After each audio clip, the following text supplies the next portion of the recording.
Buckle in, guys. Take out your drinks. It's time to go. Also, I don't give a if this is torture. We're watching it on 1x, okay? We are not watching it on 2x. We will suffer, okay? Who did he say hey buddy to? Hey buddy. Oh, he was talking to chat, dude. Well, good evening. Oh, hi, Arun. Indians were saying that they thought American politics could never get sillier than Indian politics, but they were wrong. That's how bad this press conference was. Oh, this was only about 10 times worse than I was expecting. We just concluded this year's NATO summit, and the consensus among the members was it was a great success. It was especially momentous because it represented the 75th year, the most important military defense alliance in the world's history of the world. We should never forget that NATO grew out of the wreckage of World War II, the most destructive war in history. I do think in the very beginning, he really deteriorates. I think in the beginning, he's still fresh on the teleprompter. I think he's doing okay. I think the later, it's crazy how bad he gets within an hour. The idea was to create an alliance of free and democratic nations that would commit themselves to a compact of collective defense. Standing together, they knew we'd all be safer. An attack on one would be treated as an attack on all. And it's worked because a would-be aggressor knows they attack one of us, they'll be attacked by all of us. Sending that message is the best way to deter aggression and prevent wars in the first place. For those who thought NATO has a memory leak.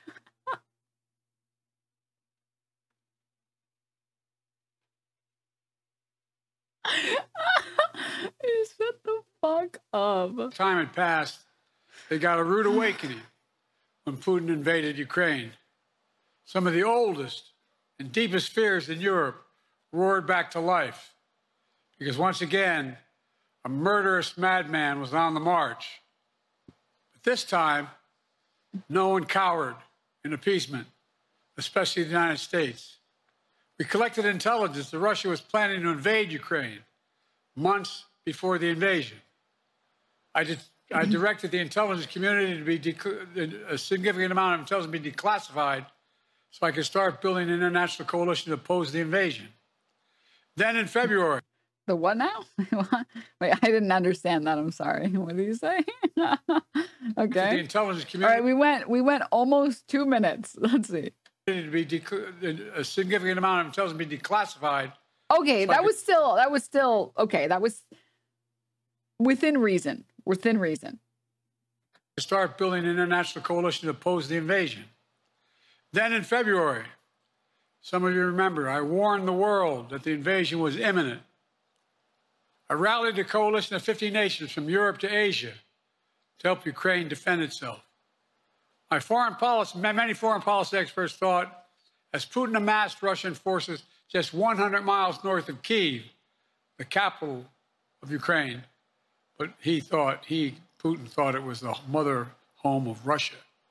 The capital would fall in less than a week. But the Ukrainian people, backed by a coalition to help build, stopped them. Today, Kyiv still stands, and NATO stands stronger than it the mother home has ever been. During the week of this summit, several heads of states made it a point in their statements to thank the United States and to thank me personally for all that NATO has achieved. NATO is not only stronger, NATO is bigger because we led the charge to bring in Finland and Sweden into the alliance. And it makes a gigantic difference. Excuse me. Meanwhile, my predecessor has made it clear he has no commitment to NATO. He's made it clear that he would feel no obligation to honor Article 5. He's already told Putin, and I quote, do whatever the hell you want. In fact, the day after Putin invaded Ukraine, here's what he said. It was genius. It was wonderful. Some of you forgot that, but that's exactly what he said. But I made it clear a strong NATO is essential to American security. And I believe the obligation of Article 5 is sacred. And I would remind all Americans, Article 5 is invoked only once in NATO's long history, and that was to defend America after 9/11. I made it clear that I will not bow down to Putin. I will not walk away from Ukraine. I will keep NATO strong. That's exactly what we did, and exactly what we'll continue to do. Now, the future of American policy is up to the American people. This is much more than a political question. It's more than that. It's a national security issue. Don't reduce this to the usual testament that people talk about, issues of being a political campaign. It's far too important. Does anyone have the timestamp exactly when the whole PC laughed at him together? It was at the very end. It was like, I think, the second to last question. It's about the world we live in for decades to come. Every American must ask herself or himself, is the world safer with NATO? Are you safer? Is your family safer? I believe the American people know the answer to all those questions is yes. And I believe the American people understand that America is stronger because of our alliances. I believe the American consensus from Truman to Reagan to me still holds today. America cannot retreat from the world. We must lead the world. We are an indispensable nation, as Madeleine Albright wrote. Now let me turn to three other key issues. Just this morning, we had a great economic report showing inflation is down. Overall prices fell last month. Core inflation is the lowest it's been in 3 years. Prices are falling for cars, appliances, and airfares. Grocery prices have fallen since the start of the year. We're going to keep working to take down corporate greed to bring those prices down further. Meanwhile, Trump's calling for a 10% tariff on everything Americans buy, including food from overseas, vegetables, and other necessities.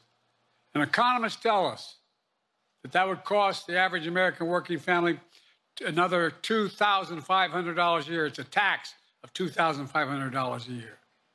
Second, our efforts to secure the border, the southern border, is working. After Trump killed the bipartisan effort to secure the border, Republicans and Democrats had worked on, because he thought it would benefit me and make him a loser, Republicans walked away. So I took executive action last month. As a consequence, working with Mexico, border encounters have gone down over 50%.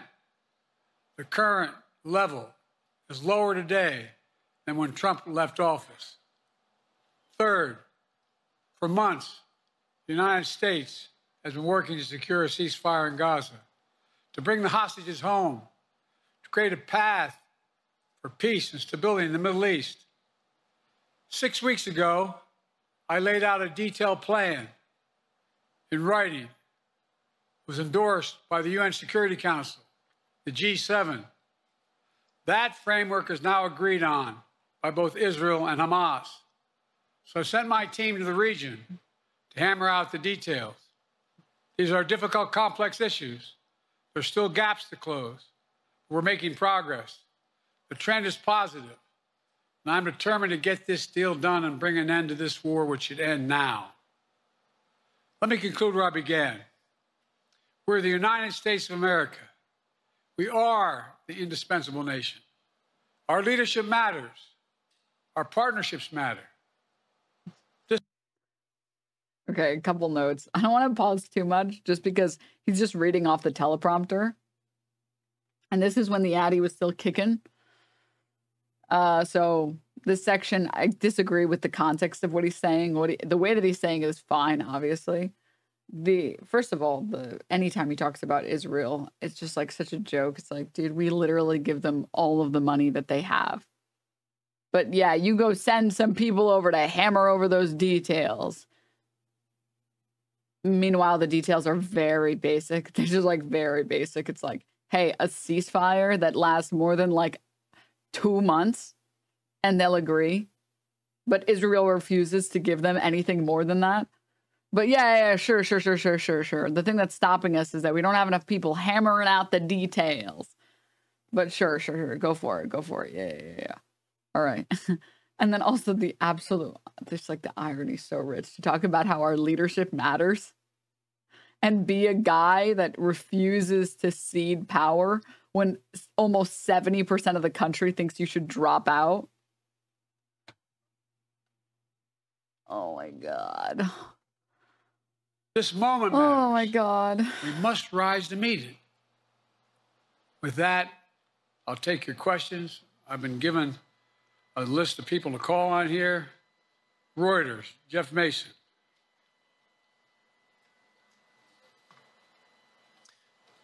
Mr. President, your political future has hung over the NATO summit a little bit this week. Speaker Pelosi made a point of suggesting that your decision on whether to stay in the race was still open. George Clooney and a handful of lawmakers have called on you to step aside. Reuters is reporting tonight that UAW leadership is concerned about your ability to win. UAW just endorsed me, but go ahead. Thank you. My question for you is, how are you incorporating these developments into your decision to stay? And separately, what concerns do you have about Vice President Harris's ability to beat Donald Trump if she were at the top of the ticket? Look, Sorry, before we watch his response to this, okay? Before we watch the response to the question, hey, can you get out of the fucking way and put Harris up there? We need like a count, guys. We need a count. I would do a drinking game, but then I would die of look and anyways. Oh my God. Oh, it's so good. Okay. But really quickly, before we progress any further, guys, okay? Guys, like, why is it always LOL users? Like, no, but really, but genuinely, why is this such a good metric? I started this as like a joke. And it's real. And they all do the same thing. When you bring it up, all of them put a lol in chat. See? I don't know if they think that they're in on the joke and that's why they do it. I assume that's why. I think that they don't know that, you know, it's they're laughing at, not with. But yeah, like what's like, why is it such a good metric? Anyways, guys, you can play with your food, have fun. I know you guys, we haven't had a decent pet in a while, so have fun, enjoy yourselves. And then if they get a little too crazy, too out of control, you know, we'll take them out back. Moving on, let's see the response to the question. So,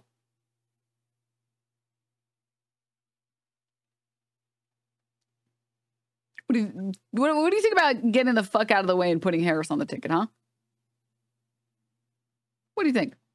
I wouldn't have picked Vice President Trump to be vice president, but I think she was not qualified to be president. So let's start there.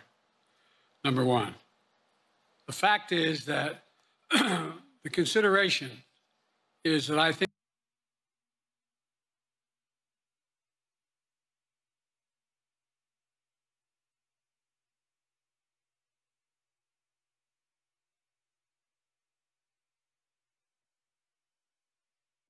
Let's run it back, shall we? I wouldn't have picked Vice President Trump to be vice president.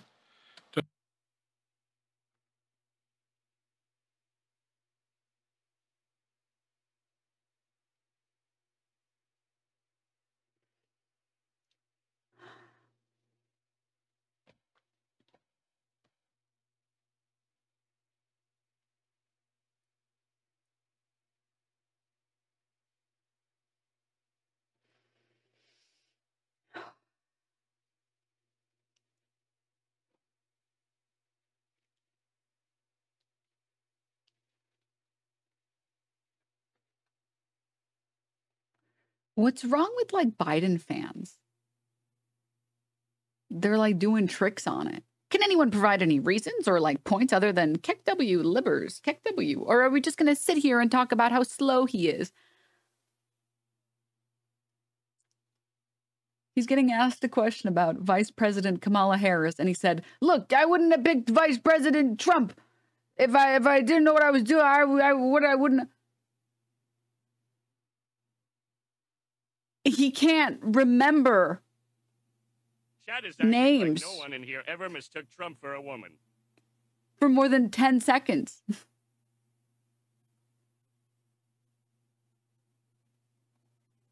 This is not a stuttering problem. This is the first question that he's answering, and he can't answer the first question.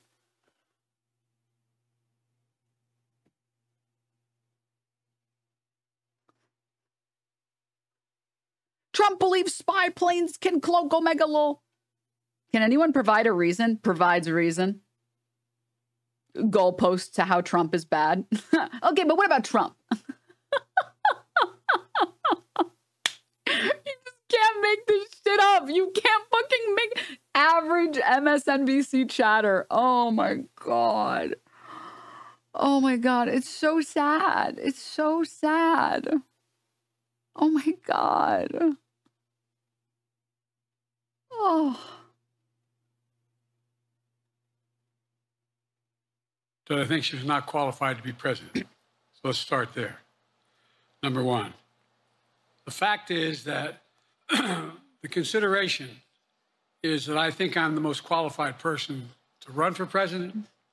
I beat him once, and I will beat him again.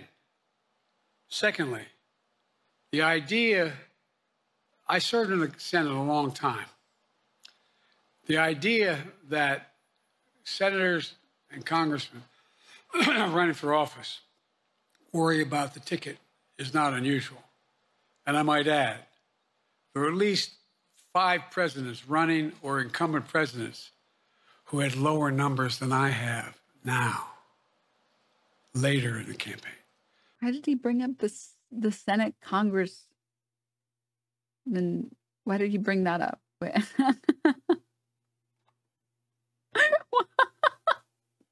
And they all lost? Yeah.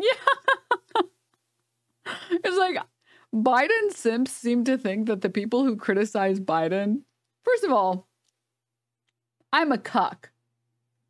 Okay? I'm an election cuck. I'm going to vote for Biden. I'm also going to complain about Biden. I don't know why Biden's dick is shoved down your throat. You can criticize the people you vote for if you didn't know that, okay? Then I'm going to criticize the people I vote for, okay? I'm sorry that you think you can't. That's really sad for you. But it's not only that what he's saying doesn't make any sense, and it's just he just puts together random shit in the middle of a sentence. It's that even if you took out the shit that didn't make sense, he's also wrong.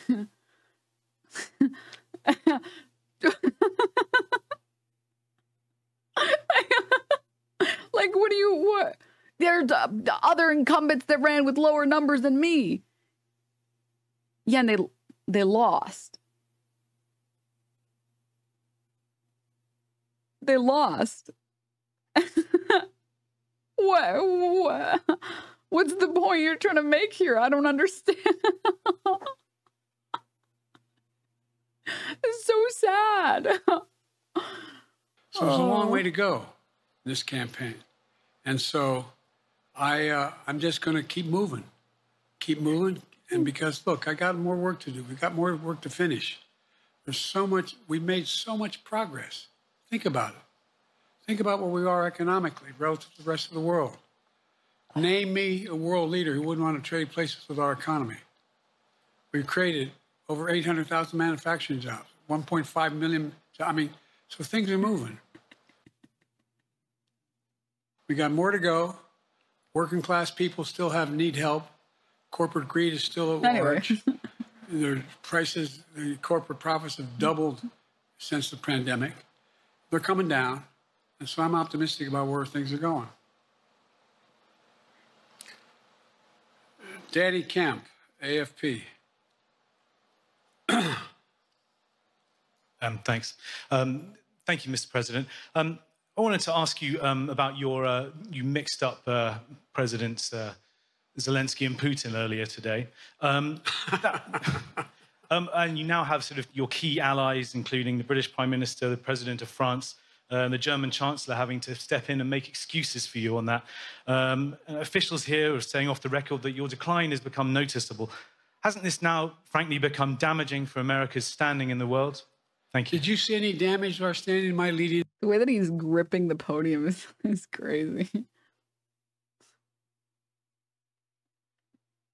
Like it's a young lady's shoulders. Sorry. Out of pocket. My bad. Like he's a crypt keeper. Like a bird. Sorry. I'm sorry. All right, I apologize. Okay. Do you mind me asking you why you would vote for Biden, Denims? Oh, well, because I live in California, and California's going to go blue anyways, so my vote doesn't matter. So I'd rather have the moral high ground on liberals. Because then they don't know what to say. Like this guy, right? When I told him I was going to vote for him, I just think you should be able to criticize the politicians, even if you vote for them or don't vote for them. Yeah, whatever. You can do the Hassan bit. The straw man. Go ahead. Hassan waiting room. Biden's dick down his throat. Hassan living rent-free in his head. What are you, gay? Do you think about any women ever? Oh my God. Jesus, Pride Month was last month. Get it out of here. Ew. Unacceptable. Unacceptable. You had your month. Stop being greedy. What are you, bisexual? Anyways, continuing. In this conference? Have you seen a more successful conference? What do you think? And the Putin piece, I was talking about Putin, and I said, and now, at the very end, I said, here, I mean, Putin. I said, no, I'm sorry, Zelensky. And then I added 5 other names. Look, guys. Look. The idea anybody suggests that we haven't had an incredibly successful conference. How many times did you hear in that conference, I know it sounds too self-serving, but other leaders, heads of state, in thanking me, saying the reason we're together is because of Biden, because Biden did the following. Look, folks, this is, well, anyway.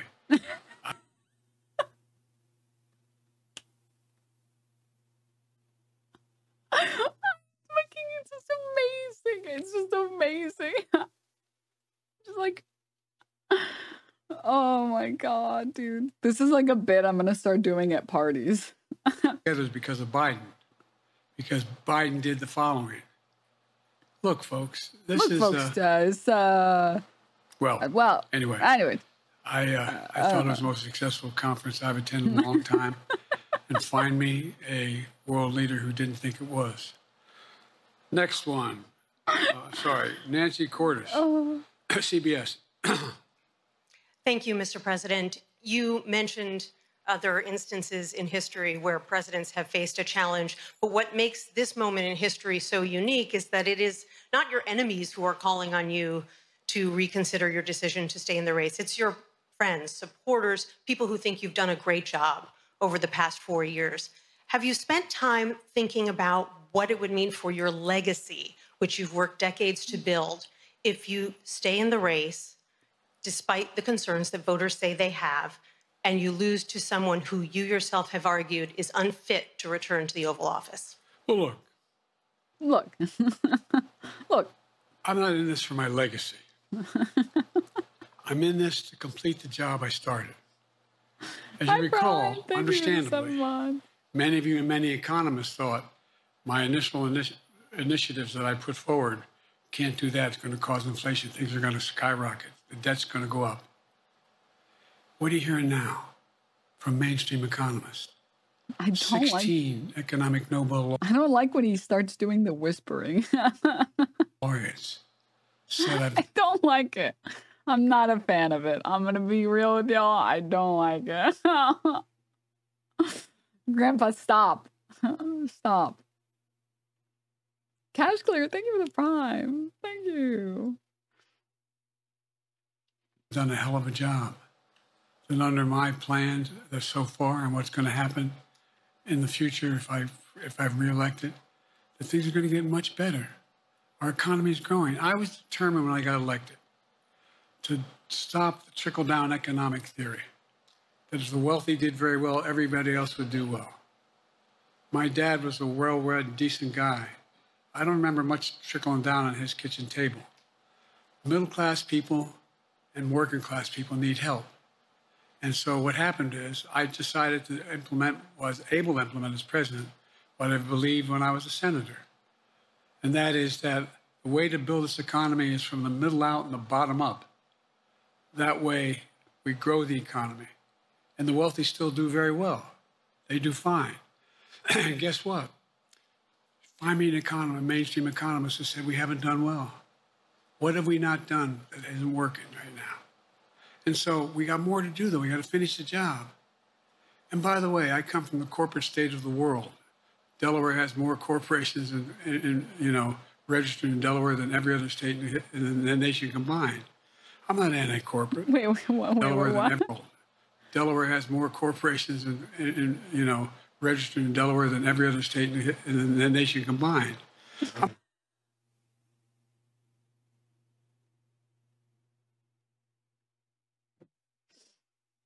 not anti-corporate, but corporate profits have doubled since the pandemic. Doubled. It's time things get back in order a little bit.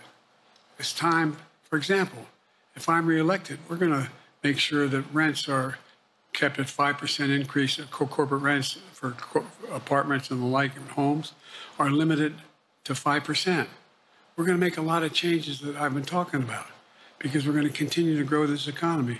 And by the way, I know, remember how I got so roundly criticized for being so pro-union, not labor, union.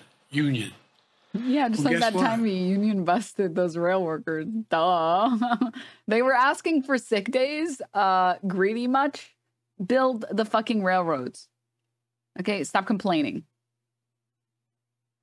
I've been the most pro-union labor president in history. Not a joke. And guess what? We had the Treasury Department do a study. When unions do better, everybody does better. Stop with the whispering. Everybody does better. And we talk about how, for example, remember when we talked about getting the computer chip industry back in the United States? Used to be 40% of the industry. We invented the chip. 40% of the industry was in the United States. And former presidents decided that the best way to do it is find the cheapest labor in the world, send the product over there and import what the product was. And so what did I do? I was told not to go over to Europe. I mean, to Asia, including Europe, but Asia. What was the question? I remember going. What was the So I also experienced this where his answers were so long and he went on so many tangents. Midway through, I'd be like, I've been following you down this winding path. I don't even remember where we started. There was a question? Going to South Korea, convincing them to invest $20 billion in the United States to build computer chip factories. And I asked why when they finally decided to do it. And the answer was because you have the safest economy in the world and you have the best workers in the world. So the whole idea here is we've invested, there's over $50 billion in investment in computer chip manufacturing just coming in the bean. None of you thought that would happen. None of you thought that would happen. But it's happening. It's happening. And it's going to grow economies. All through, and by the way, red states and blue states. By the way. Matter of fact, there's as much in red states as in blue states. I've made no distinction. By the way. So my generic point is that the idea that we can't continue to build and grow the economy, make it fair. Like I said. So I am distributing points. I forgot to do that at the beginning of stream. Non-believers, enjoy your profits. Enjoy. Easy money. Easy money. That's right. Pocket them. From my standpoint, when the middle class does well, that's when the whole economy grows. The poor have a shot, the wealthy do well, but the wealthy got to start paying their taxes. As a follow-up, sir, you mentioned that your Vice President Kamala Harris would be ready to serve on day one. Can you elaborate on that? What is it about her attributes and her accomplishments over the last 4 years that make her ready to serve on day one if necessary? First of all, the way she's handled the issue of freedom of women's bodies to have control over their bodies. Secondly, her ability to handle almost any issue on the board. This was a hell of a prosecutor. She was a first-rate person, and in the Senate, she was really good. I wouldn't have picked her unless I thought she was qualified to be president. Oh, it's just like, oh, man. Oh, man.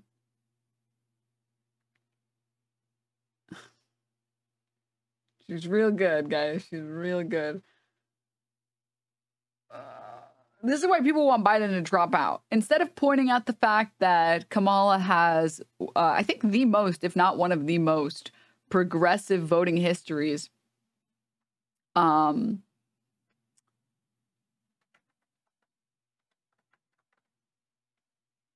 think,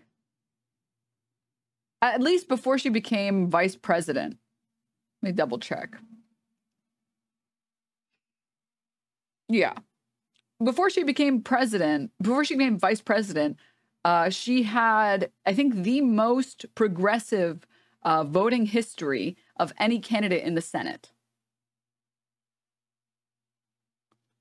Instead of pointing out that fact, instead of saying, yeah, she is the correct candidate for the Democratic Party.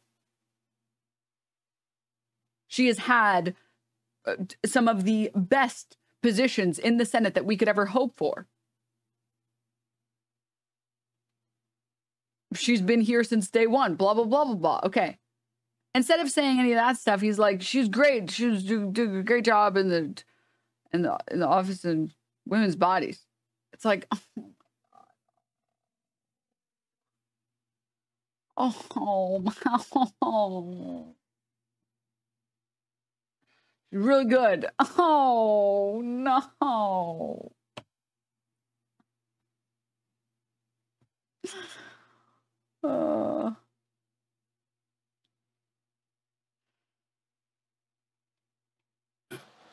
From the very beginning, I made no bones about that.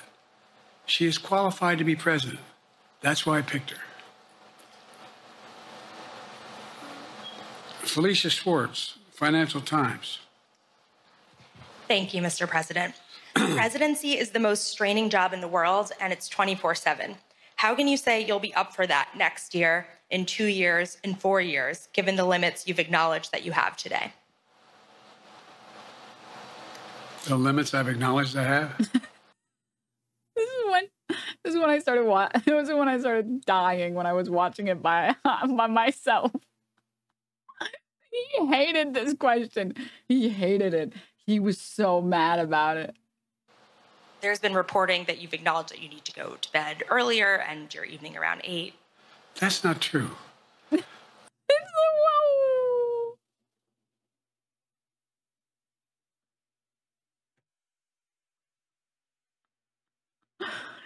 Oh. Look, what I said was, instead of my every day starting at 7 and going to bed at midnight, it'd be smarter for me to pace myself a little more. And I said, for example, the 8, 7, 6 stuff, instead of starting a fundraiser at 9 o'clock, start at 8 o'clock. People get to go home by 10 o'clock. That's what I'm talking about. I'm not talking about, and if you looked at my schedule since I made that stupid mistake in the campaign, in the debate, I mean. That stupid mistake? What do you mean singular? My schedule has been full bore. I've done, where's Trump been? Riding around in his golf cart, filling out his scorecard before he hits the ball? I mean, look, he's done virtually nothing. And I have, I don't know how many, don't hold me to it, roughly 20 major events. Someone with thousands of people showing up. And so I just think it's better I always have an inclination, whether I was playing sports or doing politics. Howdy, is this a safe place to criticize Biden? You're in good company. Come on in. Welcome aboard. Just to keep going, not stop. I just got to just pace myself a little more. Pace myself. And the next debate, I'm not going to be traveling into 15 time zones a week before. Anyway. Anyway. This is amazing. I love this chatter. I love you, chatter. D Tinva. Biden needs to stop the negative self-talk. There are no stupid mistakes. It's only happy I love you, chatter. You're great. I love you. Not sarcasm. Not sarcasm. I actually love you. That's like, I love a good chat message like that. Nice that we're trolling, keeping it real, having some fun. Anyways, look. Anyways, that's what it was about. That's what it was about. And by the way, even with that, I love my staff, but they add things all the time. Very. This is when I lost my mind. I'm catching hell from my wife.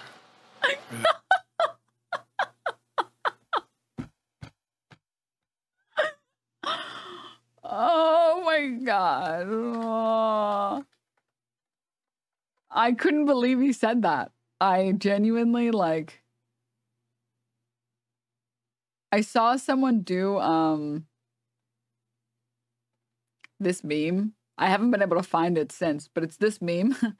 And Walt is Jill Biden and Saul is Joe Biden. We're done when I say we're done.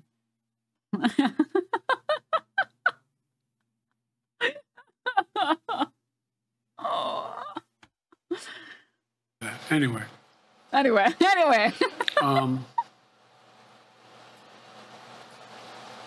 I'm sorry, Zeke Miller, Associated Press. Thank you, Mr. President. Two questions for you. First, on the NATO summit, President Zelensky, in your meeting with him, he pressed you to lift your limitations on the Ukrainian use of American weapons, saying that, in his public remarks afterwards, saying that Ukraine cannot win the war unless those limitations are lifted. Are you reconsidering your position on that? And then secondly, following up on Felicia's question there, leaders of your own party have said that they're not worried about that debate. They're worried about the next bad night and the bad night after that. How can you reassure the American people that you are up to the task and that there won't be more bad nights at a debate stage or somewhere else? First thing about Zelensky asking for the ability to strike deep into Russia. We've allowed Zelensky to use American weapons in the near term, in the near or abroad, into Russia. Whether or not he should be attacked. For example, should Zelensky, he's not. If he had the capacity to strike Moscow, strike the Kremlin, would that make sense? It wouldn't. The question is, what's the best use of the weaponry he has, the weaponry we're getting to him? I've gotten a more long-range capacity, as well as defensive capacity. And so our military is where I'm following the advice of my commander-in-chief, the chief of staff of the military, as well as the Secretary of Defense and our intelligence people. And we're making a day-to-day basis on what they should and shouldn't go, how far they should go in. That's a logical thing to do. Second question related to... That was a crazy response to say. Listen, he does have it, but would it be right for him to attack Moscow? I don't know.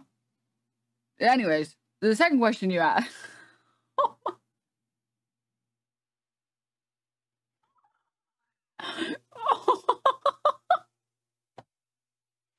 Bad nights, sir. How can you reassure the American people that you won't have more bad nights, whether they be on a debate stage or on some matter of foreign policy? Well, I tell you what, the best way to assure them is the way I assure myself. And that is, am I getting the job done? Am I getting the job done? Can you name me somebody who's gotten more major piece of legislation passed in 3.5 years? I created 2,000 jobs just last week. So if I slow down, I can't get the job done. That's a sign that I shouldn't be doing it. But there's no indication of that yet. None. What do we got here?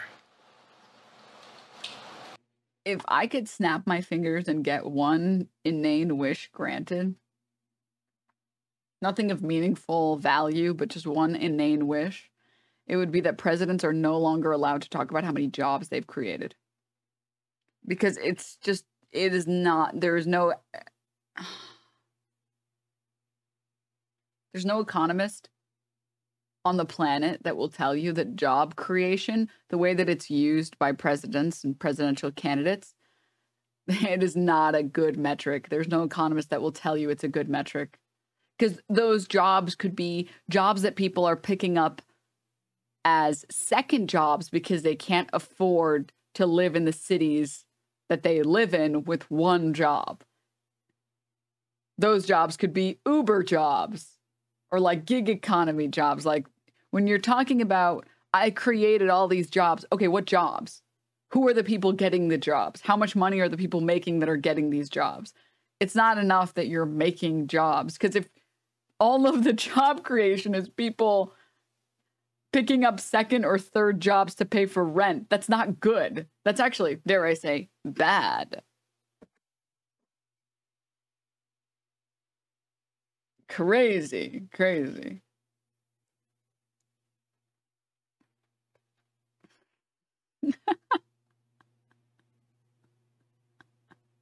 Why don't y'all add hama nom nom on my balls, chatter? Okay. By the wishes of the people, this is not a democracy, but today I'm feeling kind. Okay, today is democracy manifest. Do we ban this chatter? Ones if you want to ban him, twos if you don't. Whichever one gets more, they win, and we go from there.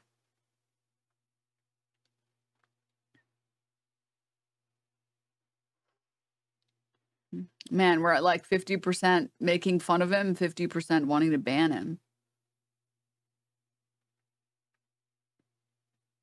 They're annoying. One. Damn, even the lurker came out. Even the lurkers are coming out. Yeah, we're going to have to poll it. Shit, okay. Oh. You know it's bad when the lurkers are coming out and they're like, please ban him, dude. I don't even type in this chat and I'm getting annoyed. Shit, damn. Put a poll in chat. How about that? I think it's only fair. It's only fair. Let's see here. Where's the polling? New poll. Ban chatter. Yes. No. Let's do Thursday. Oh, there's no 30-second option. Okay, let's do a 1-minute option. Go in. Put your votes in. Put your chatters. This is your time. It's your time, guys. This is it.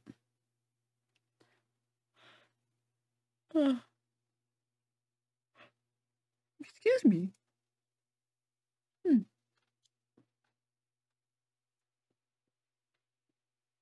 I did my part. Oh, it's not looking good. Hey, your approval rate is about at Biden's.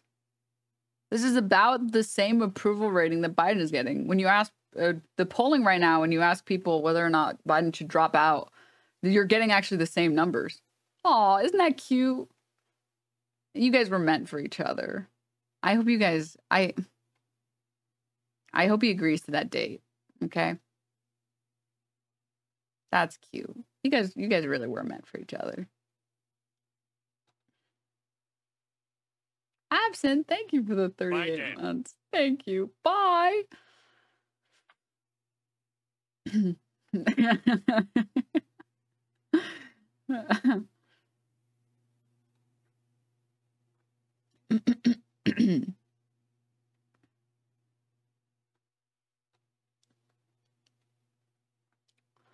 How's it looking, guys? Oh.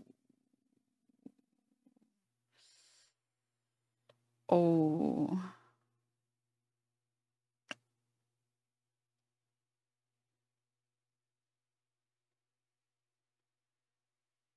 Quick, type as fast as you can so you can get one last chat message. And come on, quick. Quick.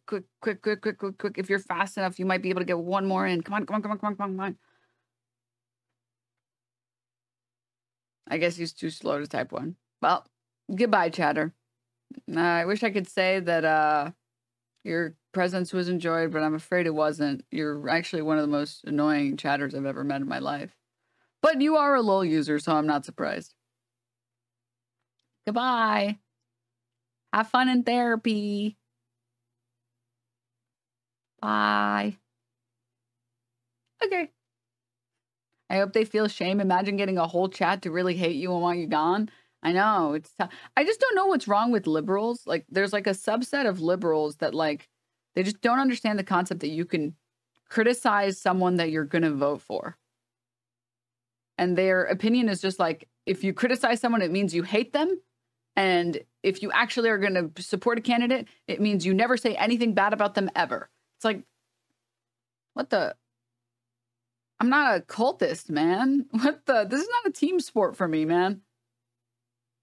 I criticize behavior I dislike. I commend behavior that I like, and that's it. It's really not that complicated. And then I pick whatever I think is the better option. It's pretty, I just don't get the team sports. I just don't understand it. It doesn't make sense to me. I'm so confused. I got told I'm purity testing for criticizing a streamer. Oh, man. Using LOL is the most millennial shit you can ever do. Dude, chill. Okay. Chill. All right. Whoa. Whoa. All right, back to video. Anyways, and by the way, look. Anyways.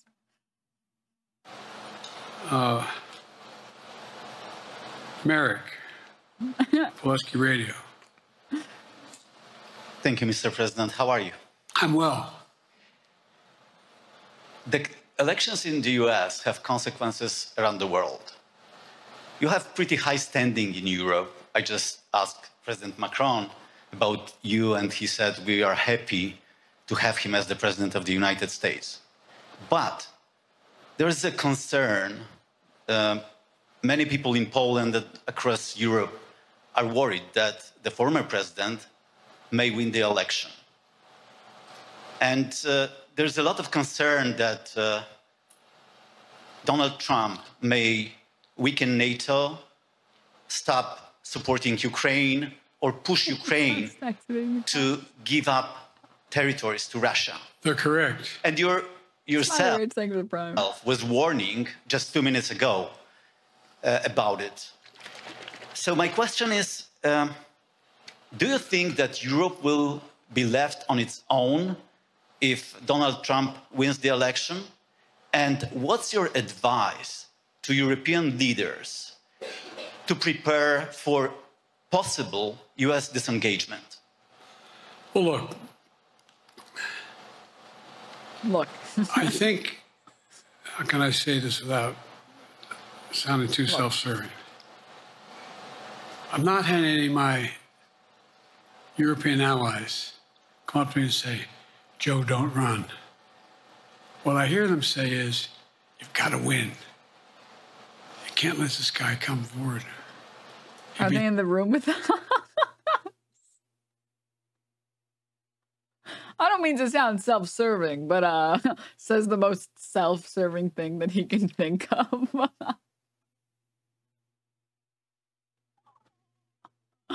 Serious, thank you for the 15 months. Thank you. Oh, it'd be a disaster. It'd be a disaster. I mean, I think he said in one of his rallies, don't hold me to this, recently, where NATO, I just learned about NATO or something to that effect. Foreign policy has never been his strong point. And he seems to have an affinity to people who are authoritarian.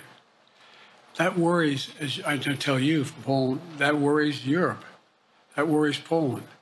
And nobody, including the people of Poland, think that if he wins in Ukraine, he's going to stop in Ukraine, that that's going to be the end of it. And so what I can say is, I think I'm the best qualified person to do the job, to make sure that Ukraine does not fall, that Ukraine succeeds. Okay. That the European alliance stays strong. Yeah. You may recall, no one was talking about Finland joining NATO. I remember talking to Putin right after we got elected in Geneva. Okay, this is when I'm just being a bully, but it made me laugh. Ukraine, me Biden.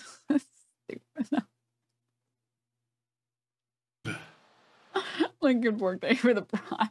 And he was talking about what we should do. We couldn't be in Eastern Europe, et cetera. And I said, you're looking for the Finlandization of Ukraine. Because you're going to get Finlandization. Everybody's heard about that. The NATOization of Finland. And about 4 weeks later, I got a call. No, that's not true. Probably 5 months later, from the president of Finland, could he come and see me? Because in my office, I invited him to the Oval Office. We sat down and talked. He said he wanted to join NATO. Could I help? And I did. It wasn't automatic.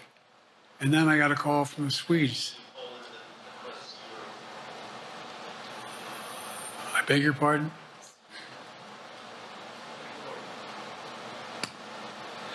And so Finland Who knows? joined NATO. 800-mile border is a significant, and they're already allies. Anyways. But they weren't part of NATO. And you heard, I think you heard, maybe, I can't recall what he said in our closed meeting, but he wouldn't mind being repeated. He said, we decided in Finland, the people of Finland decided Dr. the Grim Reaper, stop. Had to be part of NATO. It was in our interest because of the joint ability to be together, to dissuade any attack on Finland. And the same thing with Sweden. It took a lot of selling to some folks, particularly in Turkey and other places. Oh my God. To agree to the expansion. But it expanded. And we're a hell of a lot stronger because of it. We're more secure because of it. And by the way, I was able to get 50 other nations, 50, to support Ukraine. 50. And we were able to bring about a coalition of Europe and Asia, Japan and South Korea. I just met with, we talked about AUKUS, and we talked about the relationship between Australia, New Zealand, Japan, South Korea, the United States. We're making the world safer and stronger because we have to deal with the new arrangement that exists in the world. The Cold War is over. The post-war era is over. What is going to replace it? And I respectfully suggest I have a pretty good idea what that should be. I've convinced a lot of people to follow it. And we're just going to get stronger. David Sanger. What do you mean the Cold War's over, dude? It's that way. Oh my.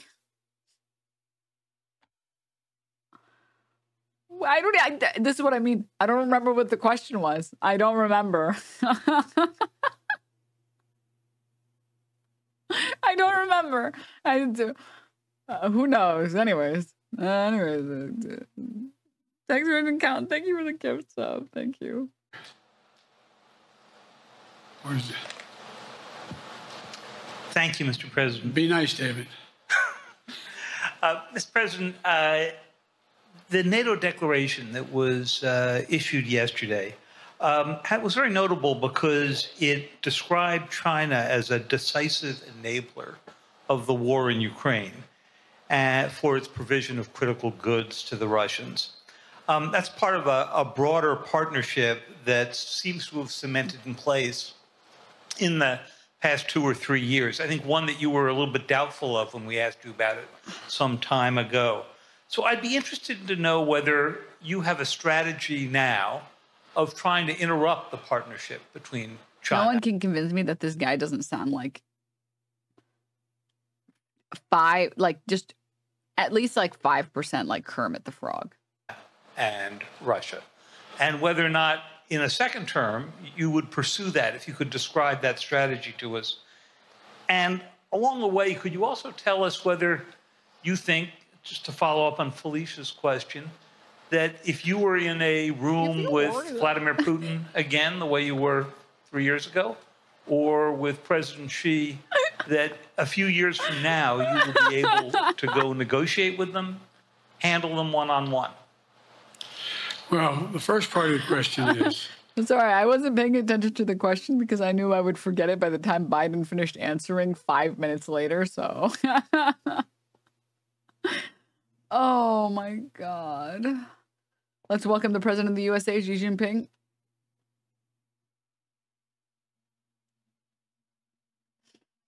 We discussed and I raised in the NATO summit, and others raised, the future of China's involvement, what they're going to do, what they're doing with Russia in terms of accommodating, facilitating them. They're getting access to additional. They're not supplying weapons themselves. They're supplying mechanisms for them to be able to get weapons. And China's position is basically, and I've spent more time with Xi Jinping than any world leader has, over 90 hours since being vice president all the way through, for real. For real, and by the way, I handed all my... For real, man. For real. Me and him, we go way back, man. We're homies, dog. On God, no cap, FR. 90 hours, men. All right? We go way back. We go way back. Just know when you're making fun of the journalists, this is who you're making fun of. Okay, I feel bad now. I'm sorry. I take it back. I apologize. My notes. But my point is that she believes that China is a large enough market. She believes that they China can is a large enough entice market. Any country, including European countries, to invest there in return for commitments from Europe to do A, B, C, or D, or not to do certain things. What's happened is we had a long discussion about what we cannot. You have to make clear China has to understand that if they are supplying Russia with information and capacity, along with working with North Korea and others to help Russia in armament, that they're not going to benefit economically as a consequence of that by getting the kind of investment they're looking for. And how do you plan on enforcing that? So this is, again, going back to my earlier point, the liberals defending this shit. Dude, even if he wasn't stuttering, even if it wasn't taking him 20 years to get one sentence out, even if he didn't go on insane tangents that didn't make any sense, even if all of that was true, the answer is not useful. Well, listen, we're going to talk to, got to figure out China. They can't do what they want. It's not economic. It's like, what, how, what? You haven't said anything of value. What are you talking about? And so, for example, we're in a situation where, and we've reestablished direct contact with China after that, remember the balloon, quote unquote, going down, and all of a sudden things came to an end? Well, we set up a new mechanism. There's a direct line between Xi and me, and our military has direct access to one another, and they contact one another when we have problems. The issue is that we have to make sure that Xi understands there's a price to pay for undercutting both the Pacific Basin as well as Europe, and it relates to... So this is what I mean. People don't like Biden because even if he made sense, he's still speaking in platitudes. Listen to this. Pretend like it's not Biden saying it. Pretend like it's like anyone else. Pretend like it's fucking Gavin Newsom saying it. As well as Europe. Sorry, I didn't go back. To pay that she understands there's a price to pay for undercutting both the Pacific Basin as well as Europe and as it relates to Russia and dealing with Ukraine. Xi needs to understand there's a price to pay. What's the price? What are you planning on doing? This is also why people vote for Trump. It's because Trump's ideas are not good, but he gives ideas. I'm going to tariff the fuck out of China. Terrible decision, mind you. But he's clear about it. He's like, they have to pay. Xi needs to understand he's got to pay for undermining Pacific Basin and Europe. And there's a price to pay. What's the price? Is it the same price that Israel's going to pay? Absolutely nothing. What? What? And so for example, if you want to invest in China, as you know this area really well. If you want to invest in China, you have to have a 51% Chinese owner. You have to make sure that you do by their rules. And you don't have the authority, and you have to provide all access to all the data and information you have. There was a while there, as you recall, the last administration and other administrations, where the access to that market was enticing enough to get companies to come in because they had access to over 1 billion people in a market, not 1 billion, but a lot of people in the market. And so they were doing it. But that got curtailed when we started saying we're going to play by the same rules.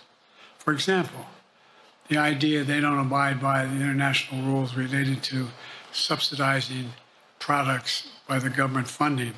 So guess what? They're not going to be able to export their electric vehicles to the United States without a significant tariff. Others are doing the same thing around the world. But it is a concern.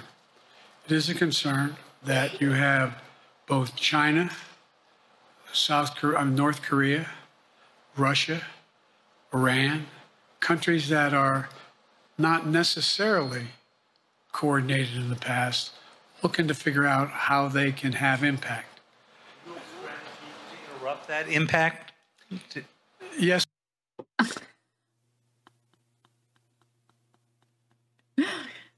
All he said was, hey, if you make a company in China, you have to abide by their rules, like every other country. Anyways, tariffs on the vehicles. Can you believe it? Yeah. Here's some other countries. If you were curious about other countries that are on the globe, here's some other ones. Anyways, next. Look.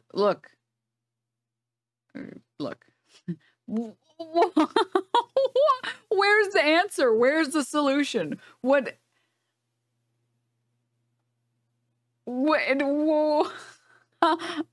Okay, all right, sure, okay. Yes, I do, but I'm not prepared to talk about the detail of it in public. And I think you'll see that some of our European friends are going to be curtailing their investment in Russia. In China, as long as China continues to have this indirect help to Russia in terms of being able to help their economy as well as help them in, as a consequence, that their ability to fight in Ukraine. The other thing that we talked a lot about is that, and I raised it, and I talked as well as help them in, as a consequence, that their ability to fight in Ukraine. The other thing that we talked a lot about is that, and I raised it, and I didn't hear any.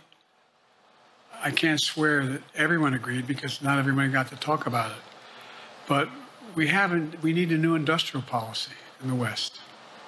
For example, we talked about how both the EU as well as NATO has to be able to begin to build their own munition capacity, has to be able to generate their own capacity to provide for weapons and the ability to, it came as a surprise. Is there a way to turn on subtitles? No subtitles, sadly. Jill should be charged with elder abuse? Yes. Is this what English sounds like to non-speakers? I can only presume. How is it that I can... yeah, exactly. How is it that I can understand XQC more than I can understand this?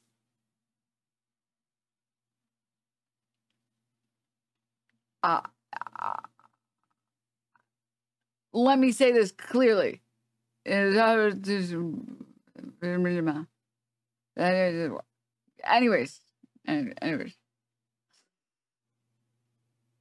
Can we increase playback speed? No, you guys will suffer through this. No. To some of us, how we had fallen behind in the West in terms of the ability to construct new material, new weaponry, new everything from vehicles to weapon systems. And so one of the things that came out of this was we're going to be meeting again with a number of my colleagues, my European colleagues, is what do we do to increase the capacity of the West, particularly in Europe and Japan, to be able to generate kind of ability to produce their own weapon systems. Not just for themselves, but to be able to generate that. It's the same, that's what Russia's trying to figure out, that they went to China. How do we make the West and Japan generate but not make the weapon systems?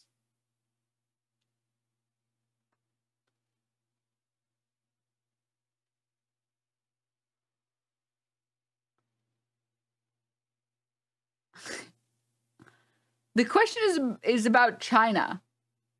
I don't...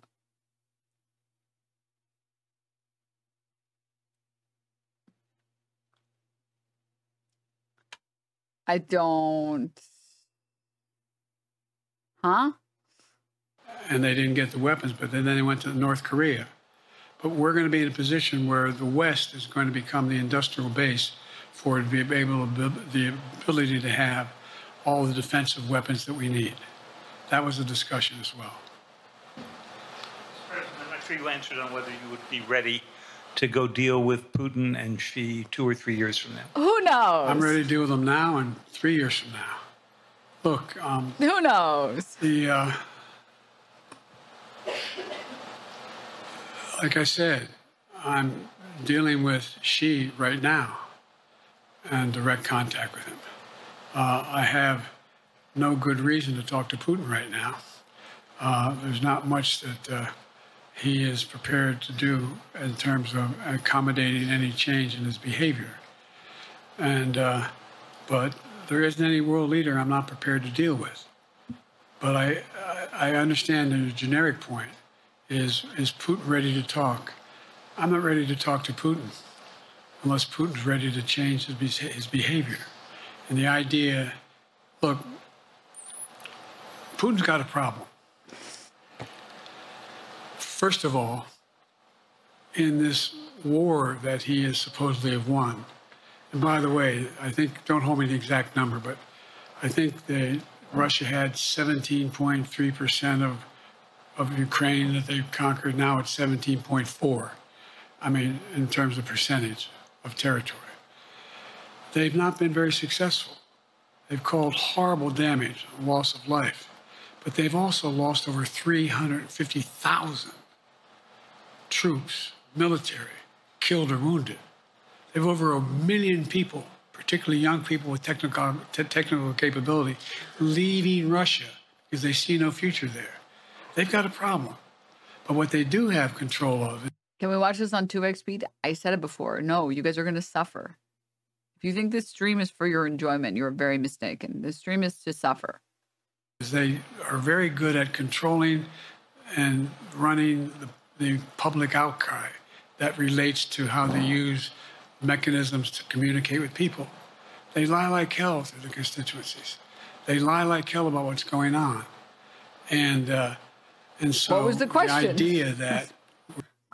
My brain hurts so much trying to like put the words that he's saying in a sentence that makes sense that I forget what the question was. I immediately forget. We're going to be able to fundamentally change Russia in the near term is not likely. But one thing for certain, if we allow Russia to succeed in Ukraine, They're not stopping in Ukraine. I recommend, I know you know this because you've written about it.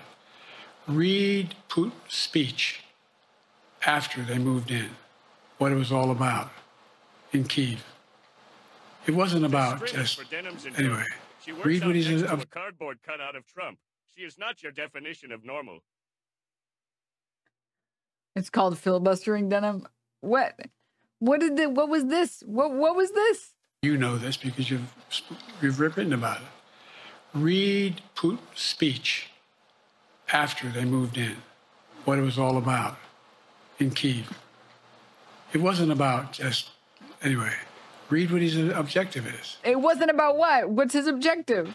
And anyway, but so I think that.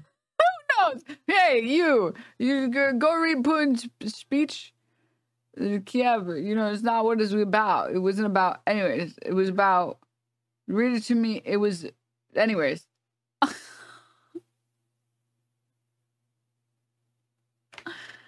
Why did he bring up Putin's speech? I don't know.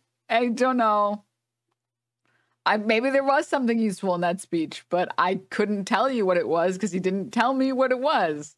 Anyways. That I'm prepared to talk to any leader who wants to talk, including if Putin called me and wanted to talk. Last time I talked to Putin was trying to get him to work on an arms control agreement related to nuclear weapons in space. That didn't go very far. So my point is...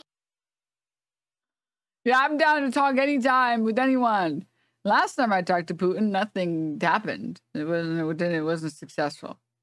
So my point, anyways...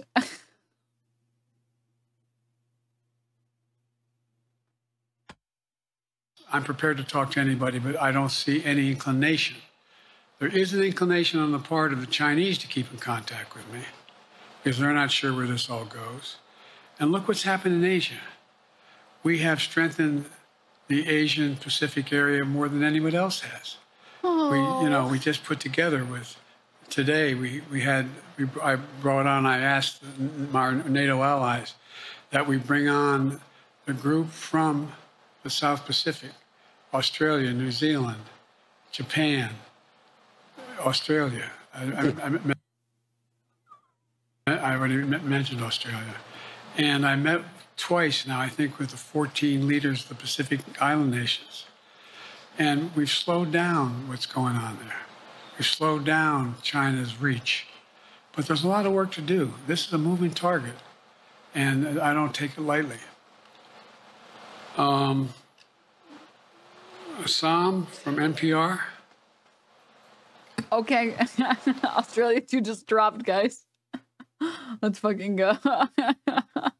Thank you, Mr. President. Asma Khalid with NPR. I have two questions. Earlier, you spoke about the ceasefire plan between Israel and Hamas. We're now looking at 10 months of war, and I'm curious if there's anything that you feel personally you wish you would have done differently over the course of the war.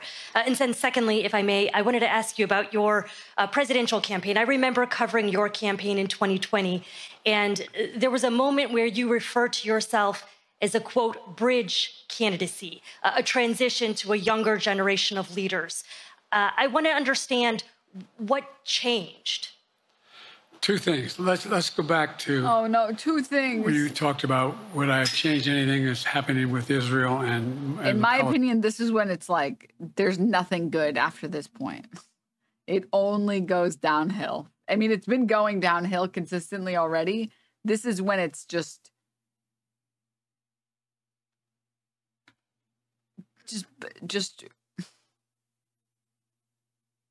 buckle in. Okay, just buckle in. Okay, just buckle in, dude. All right.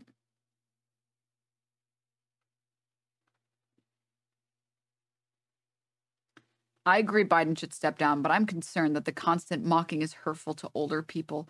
He's not going off tangents like Trump did. He is going off tangents like Trump does.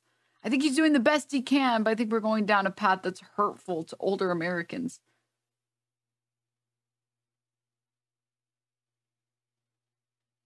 How many old people do you think are watching this stream?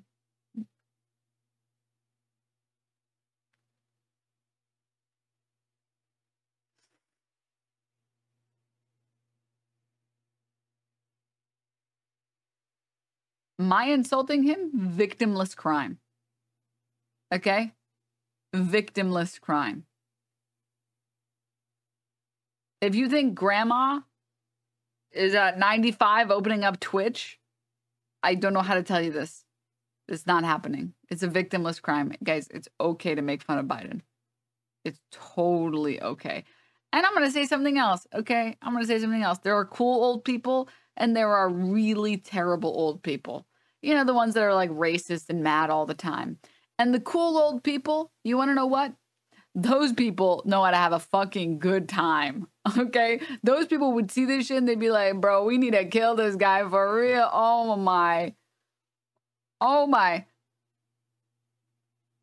Man is basically a walking urn.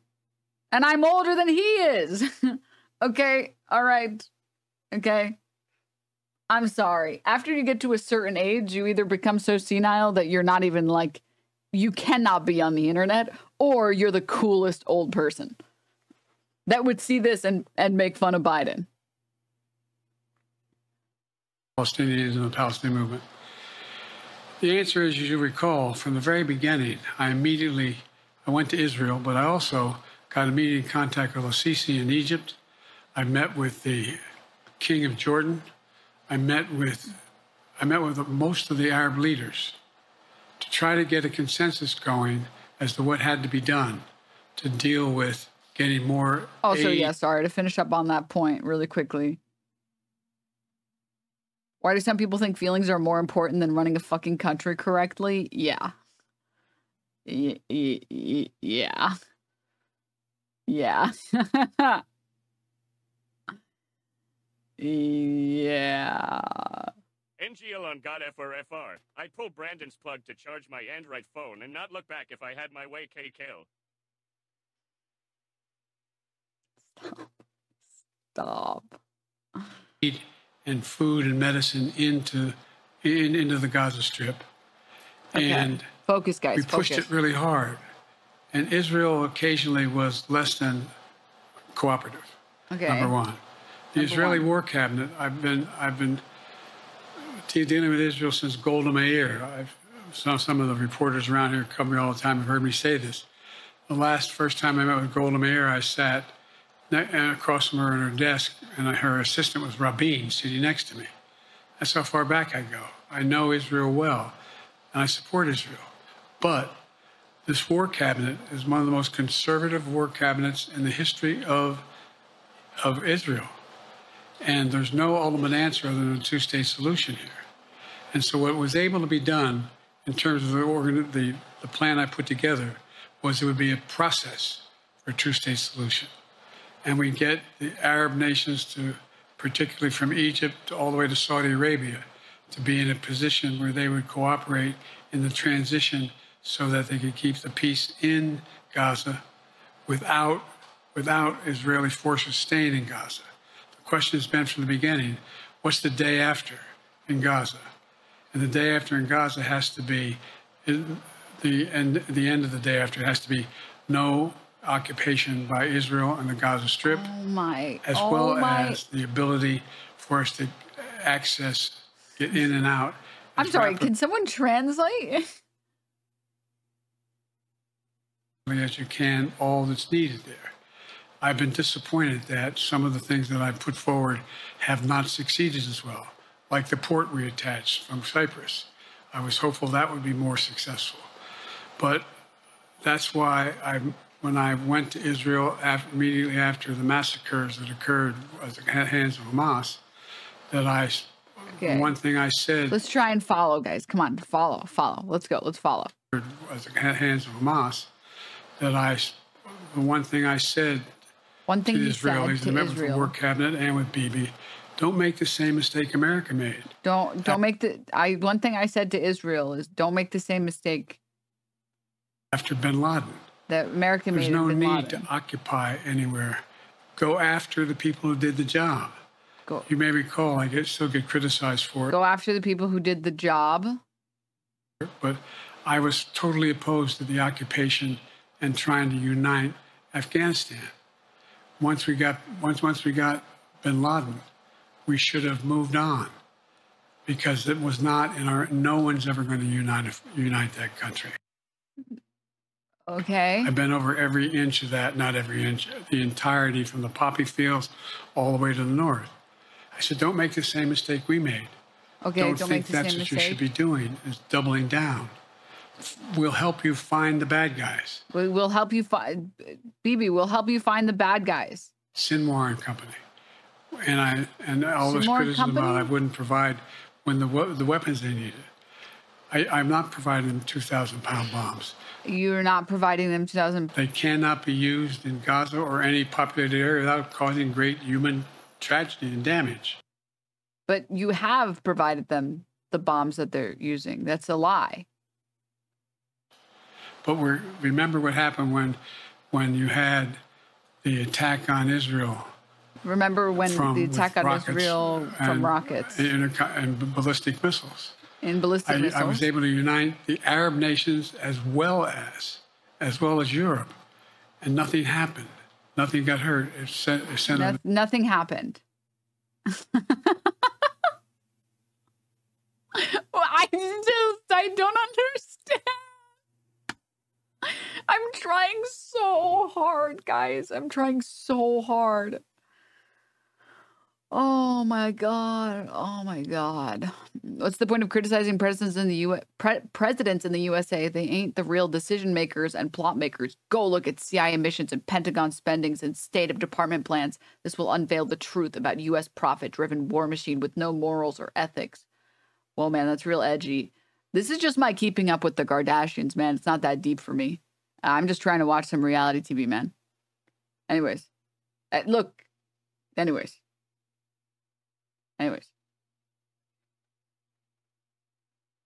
An incredible lesson to what was going on from the Middle East. So there's a lot of things, in retrospect, I wish I had been able to convince the Israelis to do. Oh, I remember. The question was there anything you would have done differently? And then he talked about talking to Bibi and the war cabinet and telling them not to make the same mistake that America made in Afghanistan, and that he wasn't supplying Israel with 2,000-pound bombs because they kill lots of people in Gaza. And now he's saying, so there's lots of things that I would have changed. I don't know what he would have changed. He didn't say any of them, so who knows? I don't know. But the bottom line is we have a chance now. It's time to end this war. Doesn't mean walk away from going after Sinwar. This is like a memory exercise. And Hamas. And if you notice, you know better than most, there is a growing dissatisfaction on the West Bank from the Palestinians about Hamas. Hamas is not popular now. And so there's a lot of moving parts. I just have to keep moving to make sure that we get as much done as we can toward a ceasefire, and get those. And by the way, look at the numbers. Look in Israel. I mean, my numbers are better in Israel than they are here.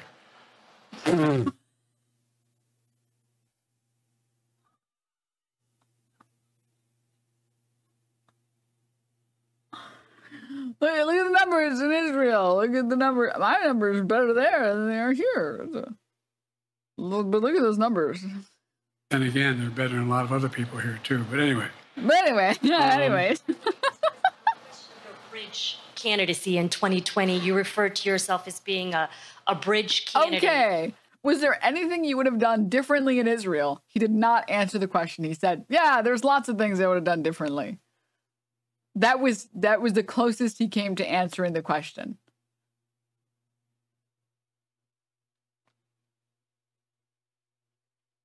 I just tried, dude. I tried so hard. Oh, my head hurts. I have like a headache after that. Oh my God. Oh. Me giving a presentation for a book I didn't read. Oh. Kinty Kate, thank you. Thank you. For a younger, fresher generation of Democratic leaders, and I wanted to know what changed. What changed was the gravity of the situation I inherited. in terms of the economy, our foreign policy, and domestic division. And I think, I won't put words. We got to go back. We got to go back. We have to hear the question again. But then again, they're better than a lot of other people here too. But anyway. I went too far. But anyway.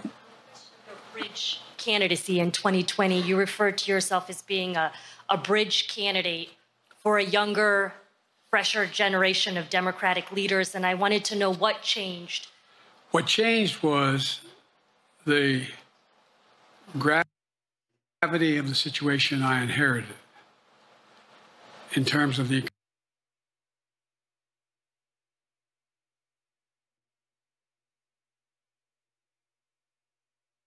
Wait, what?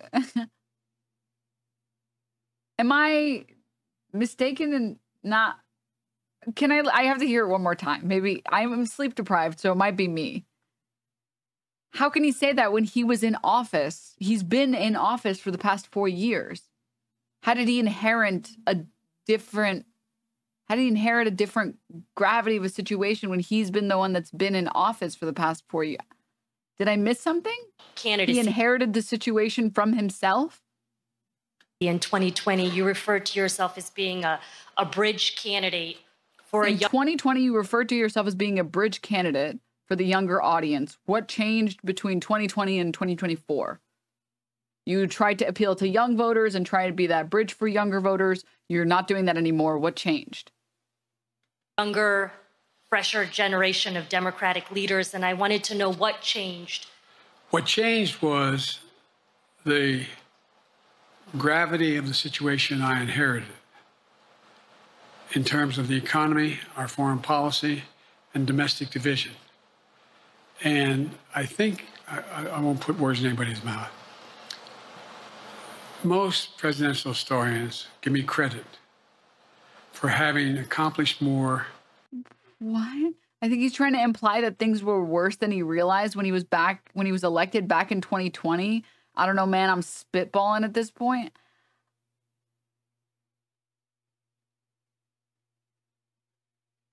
I hope.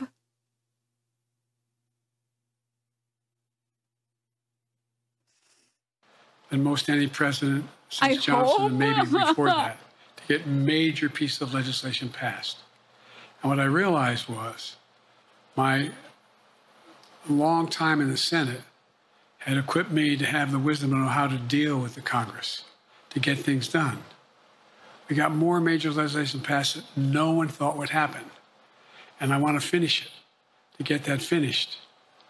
If tomorrow, if we had a circumstance where there was a lineup and I hadn't inherited what I did and we just moved things along. Anyway, it's.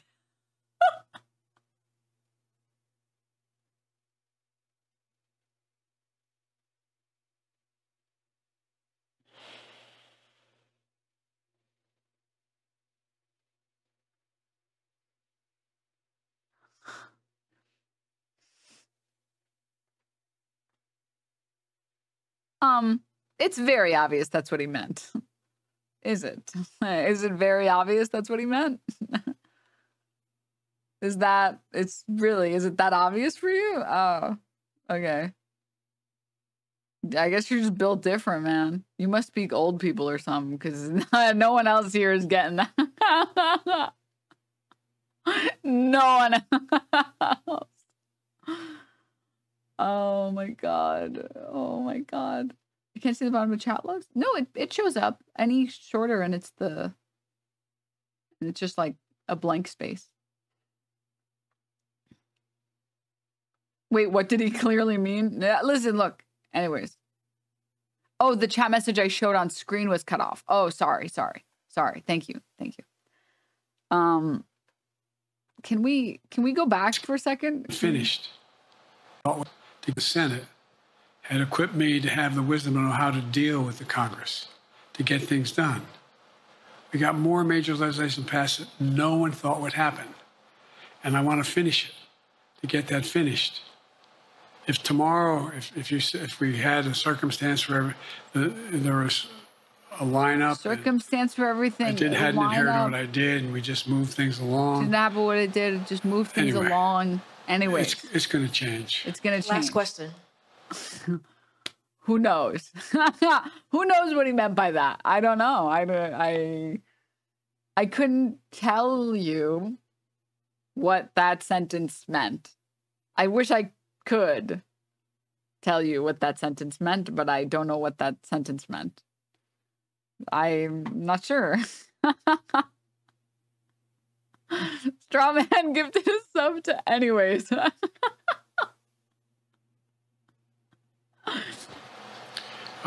Haley Bull, Scripps. Or no, Josh Weingrove, I'm sorry, was the next one. I'll do 2 more questions. Thank you, Mr. President.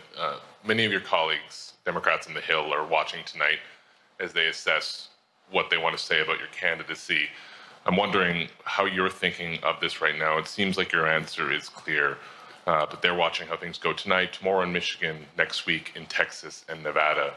Are you thinking that way about how the next week or 2 goes would inform your... Am I using that way, you said? Are you thinking that way about how the next 2 weeks go? Will that affect your decision, or are you fully determined on running in November as the party's nominee?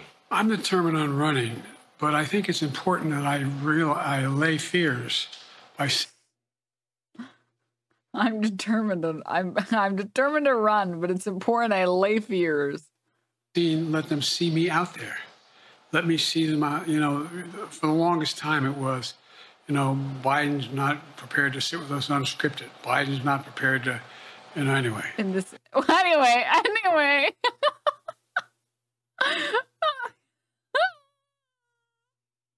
And so what I'm doing is what I've been doing. I think we've done over 20 major events. We've done 20 major events. From Wisconsin to North Carolina. Anyway. To demonstrate that I'm going out in the areas where we think we can win, where we can persuade people to move our way. We're going out in the areas we think we can win. Or people are already there. And here, look, the other thing is we have the most extensive campaign organization of anybody's had in a long time. We have well over 1,000 volunteers. They have 1,000. They have guys, Biden has over 1,000 volunteers knocking on doors. On doors, making phone calls, making tens of thousands of phone calls. Wow. We have headquarters. I forget exactly how many. I don't want to cite a number and then find out I'm off. But we have scores of headquarters and all the toss-up. We have so many headquarters, so many Biden headquarters. Taco Cat Supreme, thank you for the gifts. I have to look. Look. By the way, anyway. Upstates, we're organized, we're moving, and that's awful hard to replace in the near term. Okay. And here's the other thing. I was in the Senate a long time. Very proud of what I've done in the Senate. I was chairman of the Foreign Relations Committee for a long time, and I was chairman or ranking member and chairman of the Judiciary Committee. Okay. I'm going to be going down to the Johnson Library. He's going down to the Johnson Library. Anyway, I'm going to be... Anyway.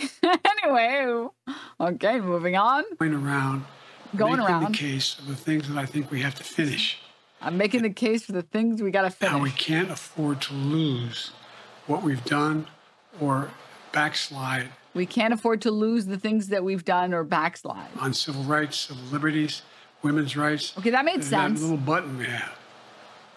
And the button we have? I don't know what button he's referencing. He didn't give me enough context. I'm sorry, I don't know what that means.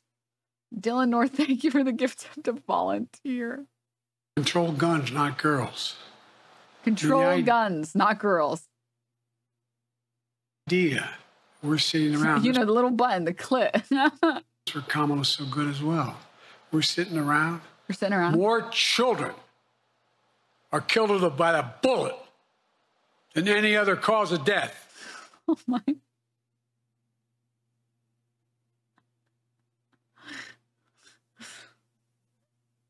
Sir, I was just asking what you're planning on doing the next week.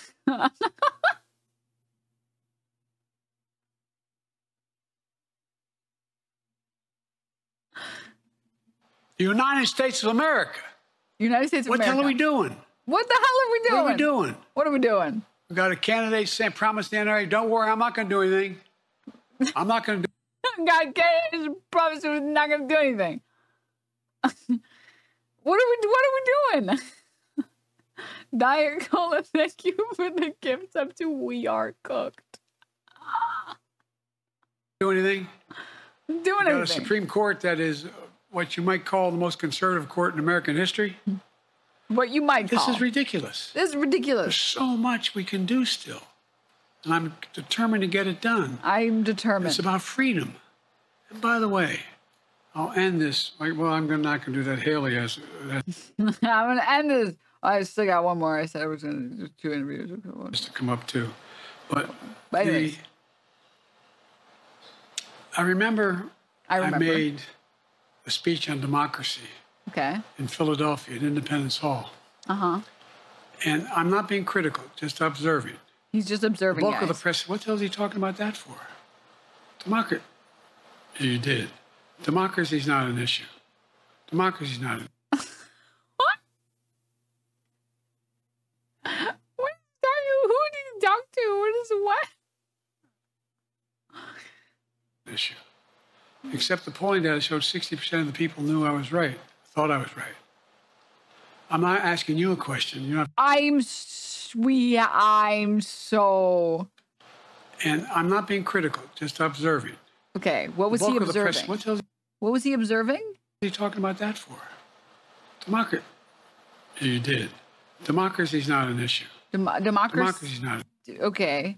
So he was saying he was doing a speech on democracy and people were saying that democracy is not an issue. An issue. Except the polling data showed 60% of the people knew I was right, thought I was right. Except the point that I showed 60% of people thought I was right. I'm not asking you a question. You don't have to answer, obviously. But do you think our democracy is under siege based on this court? Do you think democracy is under siege based on Project 2025? Do you think he means what he says when he says he's going to do away with the civil service, eliminate the Department of Education, make sure? I mean, we've never been here before. We've never. And that's the other reason why I didn't, you say, hand off to another generation. I've got to finish this job. I've got to finish this job because there's so much at stake. We've had. The question was like, how is he planning on proceeding in the next week? Because people have been talking about the next week being very important. He ended the question by saying, let me ask you a question. The speech I did on democracy, people didn't think democracy was an issue, but 60% of people thought I was right. Let me ask you, is democracy an issue? What about Project 2025?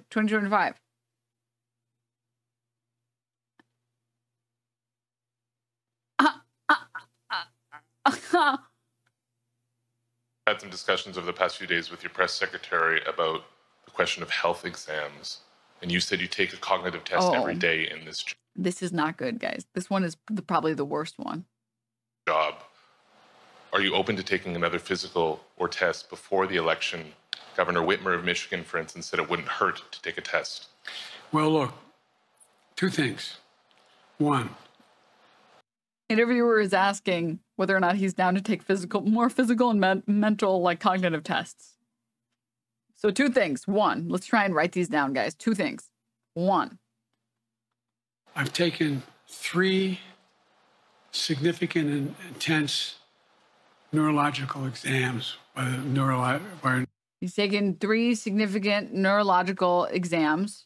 Intense neurological exams by a neurologist. By his neurologist. In each case, as recently as February. And they say I'm in good shape. They say he's in good shape. Although I do have a little problem with my left foot because it's not as sensitive because I broke my foot and didn't wear the boot. But his neurologist says his foot isn't as good because he broke his foot and then he didn't wear the boot. But I'm good. But I'm good. I'm tested every single day. On my neurological capacity to do decisions I make every day. He's making decisions every day. I talk to my staff. All of you talk to my staff. Sometimes my staff talks a lot. But the fact of the matter is, I don't think you have them telling you that all the major ideas we've undertaken haven't been in part initiated by me. I remember when the staff and I said, I'm going to go to South Korea. We're going to get the chip. What are you doing? I'm going to get Japan and Korea back together again after essentially having hostility. So scary. I lost focus. Was he on number 2 still? Did he get to number 2 or was he still on number 1? What did he say? What did he say? What? Look at this chatter. You voted for Biden. Not so smart now, are you? Very bold of you to assume that I've ever called myself smart. Okay. Okay. Second of all, I have hated Biden from the moment I found out about him. So, please reconsider. Okay. All right. Peddle your garbage elsewhere. You're in the wrong channel, unfortunately. And anyways, look, anyways. Toward one another since the end of World War II. Wait, was he on number 2 or 1? Wait. Okay. Although I do have a little problem with my left foot because it's not as sensitive because I broke my foot and didn't wear the boot. Yes, his neurologist told him he's got a little issue with his foot because it's a little sensitive because he broke it and he didn't wear the boot. Yes, okay. But I'm good. But he's good. I'm tested every single day. I remember this. Neurological capacity to decisions I make every day. You talk to my staff. All of you talk to my staff. Sometimes my staff talks a lot. But the fact of the matter is, I don't think you have them telling you that all the major ideas we've undertaken haven't been in part initiated by me. I remember when the staff and I said, if you talk to his staff, you'll see his staff thinks that all of the decisions have been made in part by him. I'm going to go to South Korea. We're going to get the chip. What are you doing? I'm going to. This is so scary. I'm going to go to South Korea. I'm going to get the chip. What are you doing? Get Japan and Korea. Japan and Korea. Again after, they're going to get back together. Essentially having hostilities toward one another since the end of World War II. They've been having hostilities against each other since the end of World War II. Move and see that we can expand it. You know, the only thing age does. The only thing age does. Okay, so that was point number 1. That had to be all point number 1. It was him saying his doctor said that he's good, except his foot. It's because he didn't wear the boot. And his staff would attest that he's taken part in many good ideas, like getting Korea and Japan back together. And all getting older does to you is... creates a little bit of wisdom if you pay attention. Gets a little bit of wisdom. And so the point I'm making is... So the point he's making... I think it's important that... If the neurologist tells me... If the neurologist tells him... He thinks I need another exam. And by the way... I've laid every bit of the record out. I haven't hidden a thing. You ought to ask Trump for his, okay? Ask Trump for his. I laid it all out. And every single day, I'm surrounded by good docs. Every day. If they think there's a problem, I promise you. Or even if they don't think it's a problem, they think I should have a neurological exam again, I'll do it. You'll do it. No one's suggesting that to me now. And I'll ask you another question. No matter what I do. I'll ask you another question. Where...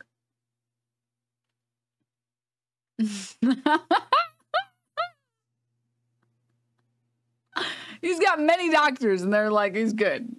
No, he's good. So he's going to ask him another question. Let's find out what the question is. No one's going to be satisfied. Did you have 7 docs? Okay, I'm going to assume this was supposed to be point number 2. He didn't say. He said, I'm going to say 2 things. Number 1, and we didn't ever get a number 2, but just for him, I'm going to assume this is what it was. So, number 2. 2. Who'd you have? Did you do right? Did you have 7 docs? Did you have 2? Did you have 7 votes? Did you do this? How many times did you? So How many? I am not opposed if my doctors tell me I should have another neurological exam. I'll do it. But that's where I am. Okay. And number 1 was all of that. And then number 2 is if I think if one of his 7 doctors tells him to take a test, he'll take it. Obviously, guys, it's fucking clear as day. If you didn't get that, you weren't listening. I don't know what to tell you. Oh my God. Oh my God. Haley Bull, Scripps. Thank you, Mr. President. You said you're making decisions on a day-to-day basis when it comes to support for Ukraine. Does that mean you have not closed the door on further considering lifting restrictions for U.S.-made weapons inside Russia? And if I may, your convention is coming up where your delegates are pledged to make you the official nominee. If they have second thoughts, are they free to vote their conscience? Obviously, they're free to do whatever they want, but I get overwhelming support. Overwhelming support. I won, I forget how many votes I won in the primary. I feel like this lady just tried to set him up to fail. Because the question was, are your delegates free to vote how they want? And he's just saying like, what? Of course, but they love me. Overwhelming. Overwhelming. And so tomorrow, if all of a sudden I show up at the convention, everybody says, we want somebody else, that's the democratic process. It's not going to happen. Stop. Stop it, Biden. They vote for someone else? Sure. Look. I'll end this with this. I'll end this with this. I served in the Senate a long time. Okay. I understand the impetus of candidates running for local office. Okay. And whether they think the topic can help them or not. What do you say? In my state, whether they think of candidates running for local office and whether they think the topic can help them or not. I didn't understand that. In my state of Delaware, which was a very, at least a purple. Oh, top of the ticket can help them or not. Okay. Whether they think the top of the ticket can help them or not. Okay, got it. The red state when I started, in terms of where you now talk red and blue. What? I don't recall most of the Democratic presidents winning my state when I was a candidate. The truth, I don't recall most of the Democratic candidates winning my state. The truth of the matter is, I understand the self-interest of a candidate. If they think that, you know, running with Biden at the top is going to hurt them, then they're going to run away. I get it. But so far, go and look. I can't hold my pee in. I'm sorry. You guys are going to have to just look at this face for a second. I have to pee. Yeah, anyways. Okay. Anyways. Back to the video. The polling data in their states. Look at the in-depth, and by the way, I think you'd all acknowledge, and you're all experts. I'm not being solicitous about the president. You're experts on this stuff. Okay. How accurate does anybody think the polls are these days? Also, Obama won Delaware with 60% in 2008. Nice. I can give you a series of polls where you have likely voters, me versus Trump, where I win all the time. When the unlikely voters vote, he wins sometimes. The bottom line is all the polling data right now, which I think is premature because the campaign really hasn't even started. I mean, it hadn't started in earnest yet. Most of the time, it doesn't start till after September, after Labor Day. So a lot can happen. But I think I'm the best I believe I'm the best qualified. I think I know. I believe I'm the best qualified. And the polling is just, I could show you some polls that show that most of them I'm going to win. To govern. And I think I'm the best qualified to win. What was the question? But there are other people who could beat Trump too. But it's awful start from scratch. And, you know, we talk about, you know, money raised. We're not doing bad. We got about $220 million in the bank. Uh-huh. We're doing well. So with that, you have want to follow up on any of that you just asked me? Yes.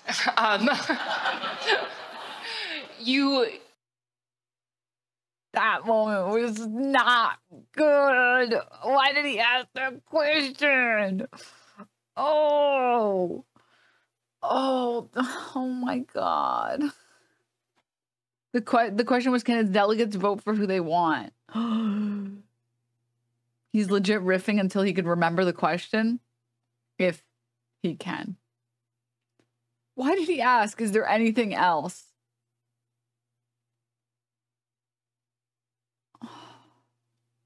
Oh. Oh. Oh. Oh.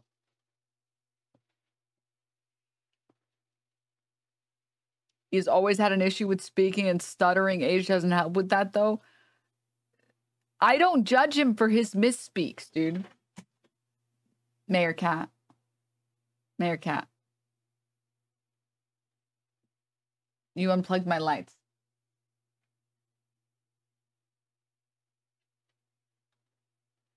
Mayor Cat.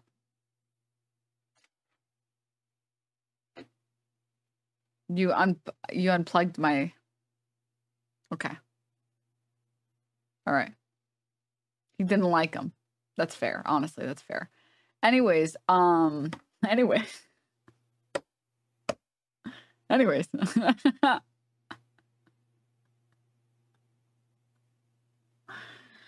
I don't judge him for the misspeaks. I judge him for not making any points that make sense. I judge the fact that we have to use 600% of our brain power to try and create some semblance of an argument for him. He didn't answer the question.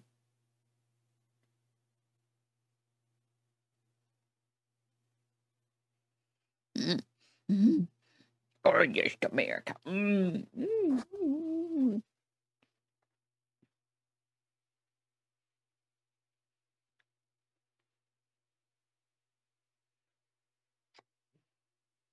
No, America. Yay, we took America. Oh.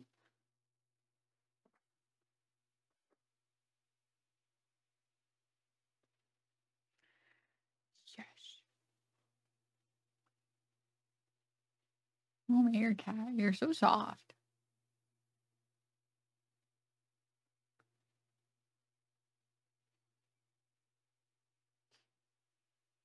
He looks so maniacal, but he's the sweetest cat on the planet. Oh, yes. And then I'm going to eat you, Meerkat. Then I'm going to eat at you. No. This is my straw. Do not. I'm going to get you in 4K. Everyone's going to know that you're a straw chewer. Yeah, that's right. Back away from the straw, Meerkat. Back away.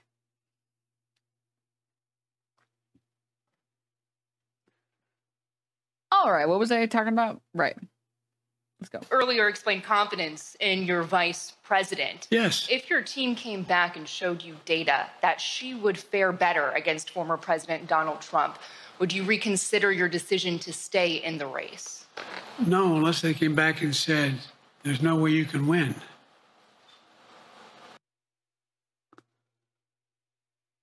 Kitty, doesn't he smell like shit and balls? You can insult me. You cannot insult Mayor Cat, you sick fuck. He doesn't smell like you, okay?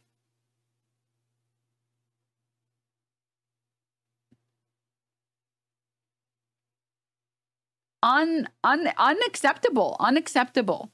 Unacceptable.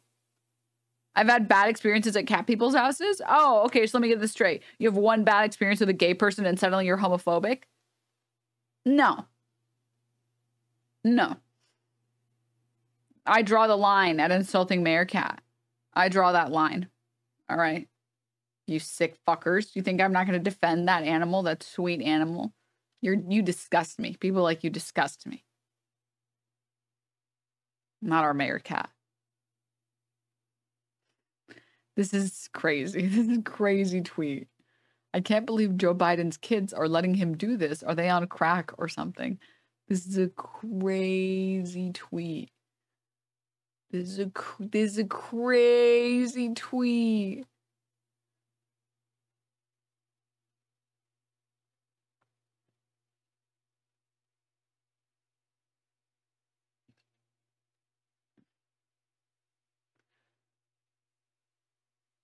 That's true audio atmosphere. That's true. Okay, let's finish this. Let's finish this, guys. Come on. Me. Me. No one's saying that. No poll says that. Mr. President. Okay. Thank you. This ends tonight's press conference. Thanks, everybody.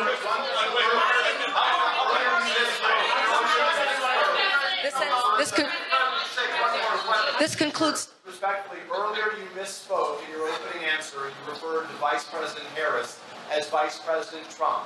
Right now, Donald Trump is using that to mock your age and your memory. How do you combat that criticism from tonight? Listen to him. This concludes tonight's press conference. Thank you, everybody. Thanks, everyone.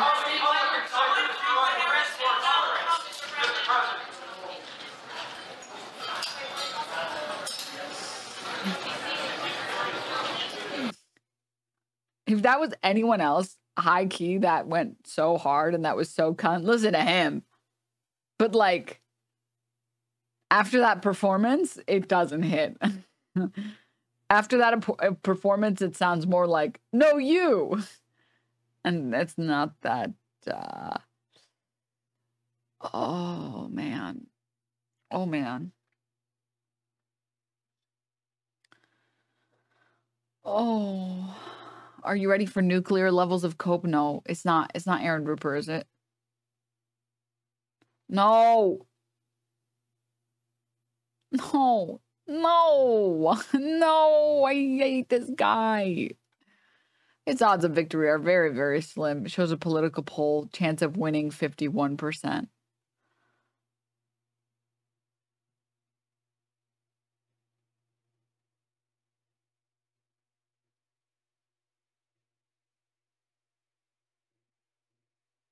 .538 is a model, not a polling average. It's some random 25-year-old's guesses. Fucking 538 suggested that Trump wasn't going to win, and Trump won. Also, that's what slim chance of winning means. That's what that means. Consult a dictionary.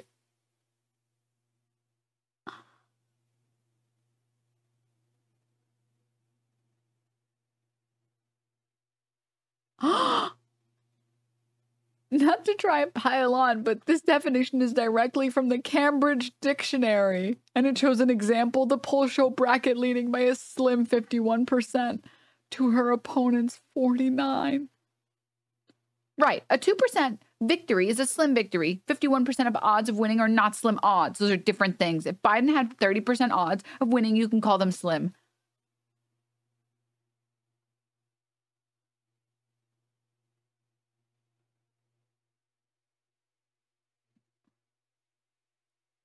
The liberal mind needs to be studied, dude.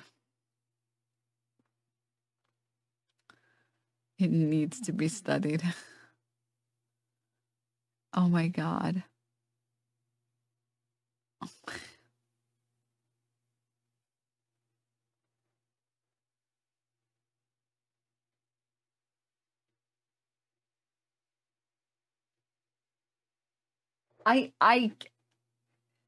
The blue MAGA stuff is crazy. It's like, it's really insane. I don't know why these people are allergic to being realistic about things. I don't.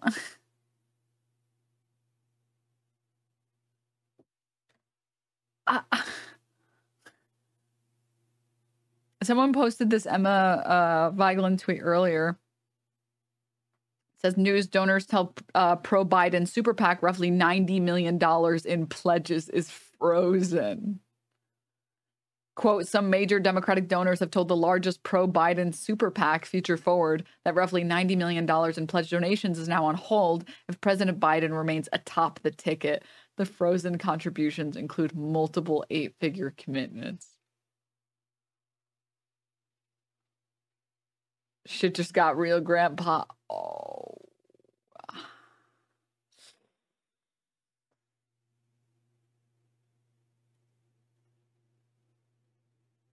We'll do it without them, said no successful campaign ever. Ooh.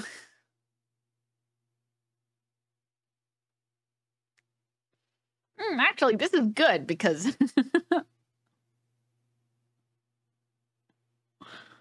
oh my God. Oh my God.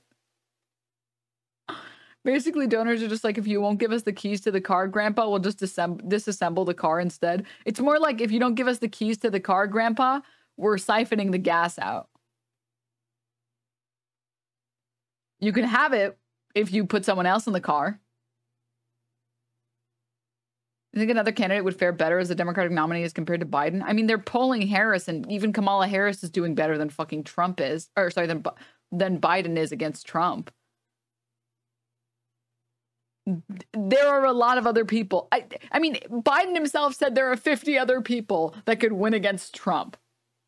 Biden said that. Gavin Gretsch poll better versus Trump.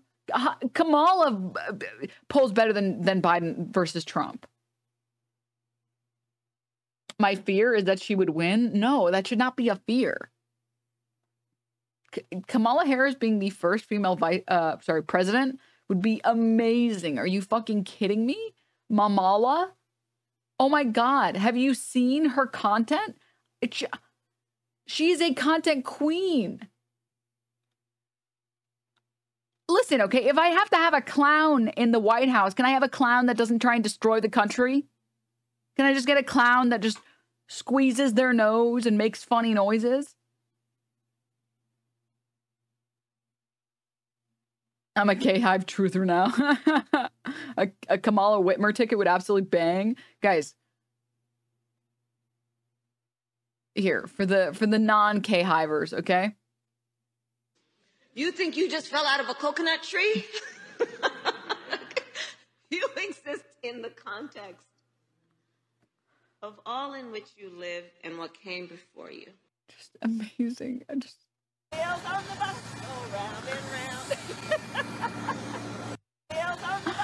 I love her. I love her the way that I love Trump. Are they terrible people? Yeah, obviously. Yeah. But if I have to have a fucking court jester as my president, can I get the one that isn't going to destroy the country there while they're there? Can I?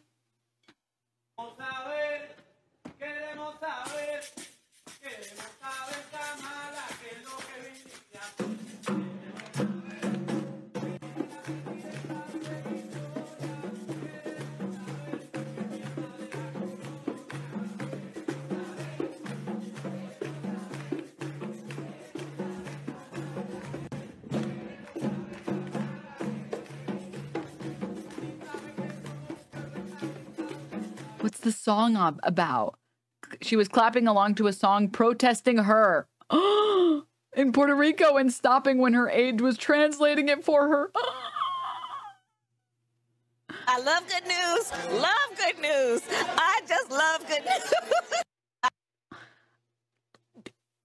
Oh, come on.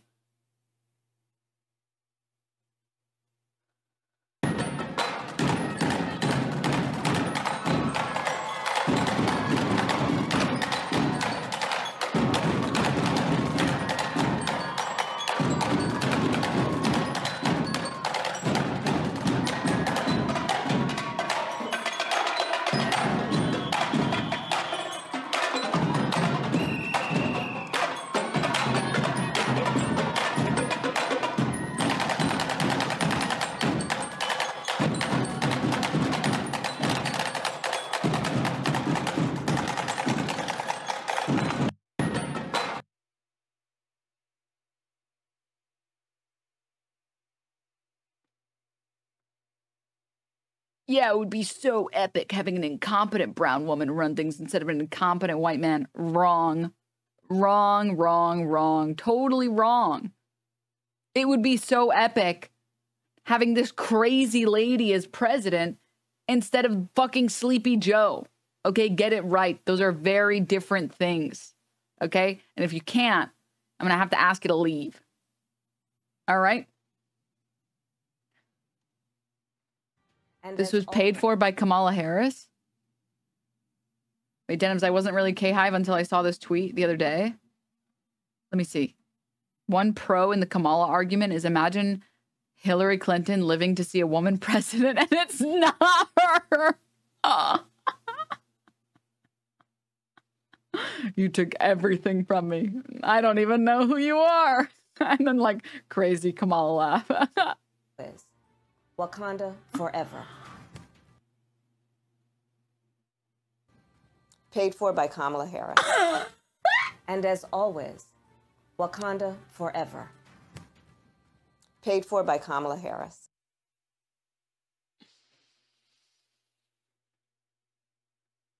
I can't believe this is real. Oh my God. Okay, see you guys later. It's the Bennetts. Hello, Madam Vice President. Hello, Senator Bennett. Thank you very much. You're welcome. Okay.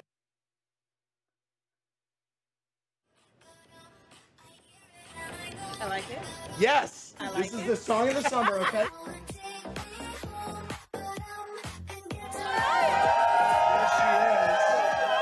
54 years, standing right here. We fought for our rights. Unbelievable. Tell us something that we can be optimistic about this Pride season. We are all in this together. Okay. We are fighting for the ideals of our country. We believe in its promise of equality and freedom. We are not going to be deterred. We are not going to tire. Nope. We're not going to throw up our hands. We're going to roll up our sleeves. To me, Stonewall means strength in numbers. Yeah. Every time you put a rock on that wall, we become stronger and That's stronger right. and stronger. And you put your rock here today. Oh, Thank you.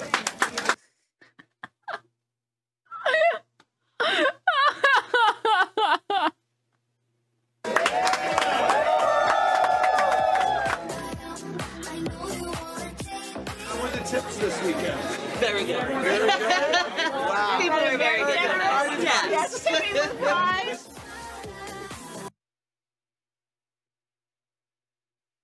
I see our college students up there. And let me just tell you, I love Jen. She just seems like a try-hard mom. You know the vibe?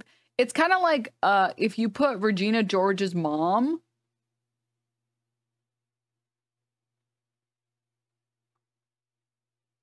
as president. Z, I don't know if some people, I love Gen Z. So, okay, for the older adults, this is going to be a humbling thing I'm about to share with you. If someone is 18 years old today, they were born in 2005.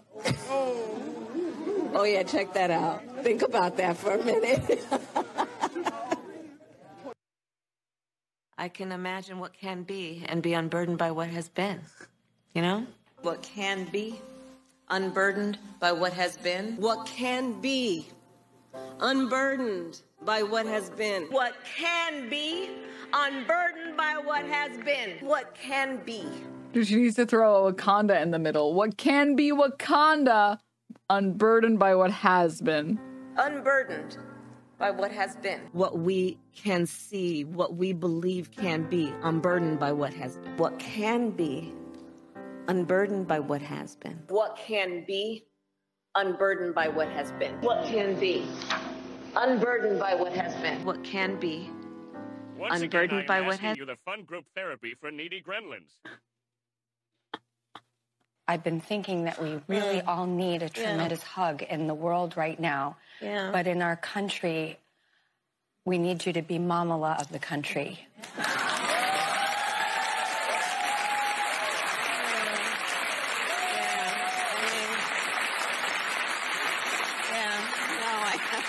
I've been thinking. Absolutely hating when Drew Barrymore asked her to be Mamala. It's getting frustrated. Explaining how to season a turkey. Yeah. Okay. It's being delivered And so tomorrow. just little 1 minute out. I have 1 minute. Yeah. Kosher salt, fresh ground pepper, maybe chop up a little thyme, And then you can mix it even with, okay, so do the salt and pepper all over it, just lather that baby up, right? With on the outside in the cavity. You could also chop up, but not with the thyme, just the salt and pepper. Mix that up also with some thyme. You could even do a little rosemary if you want. Under the skin with some butter before you're gonna cook it. So that butter will just melt in there. And then get a nice big bottle of cheap white wine to baste with butter. Yes, hi. Okay. Yes. It's just something about her delivery. She could be saying the most normal shit, but there's something about the way she delivers it. It's like she's on a different plane or something, right? Like, I'm sorry if I think she's literally just geeked up all the time.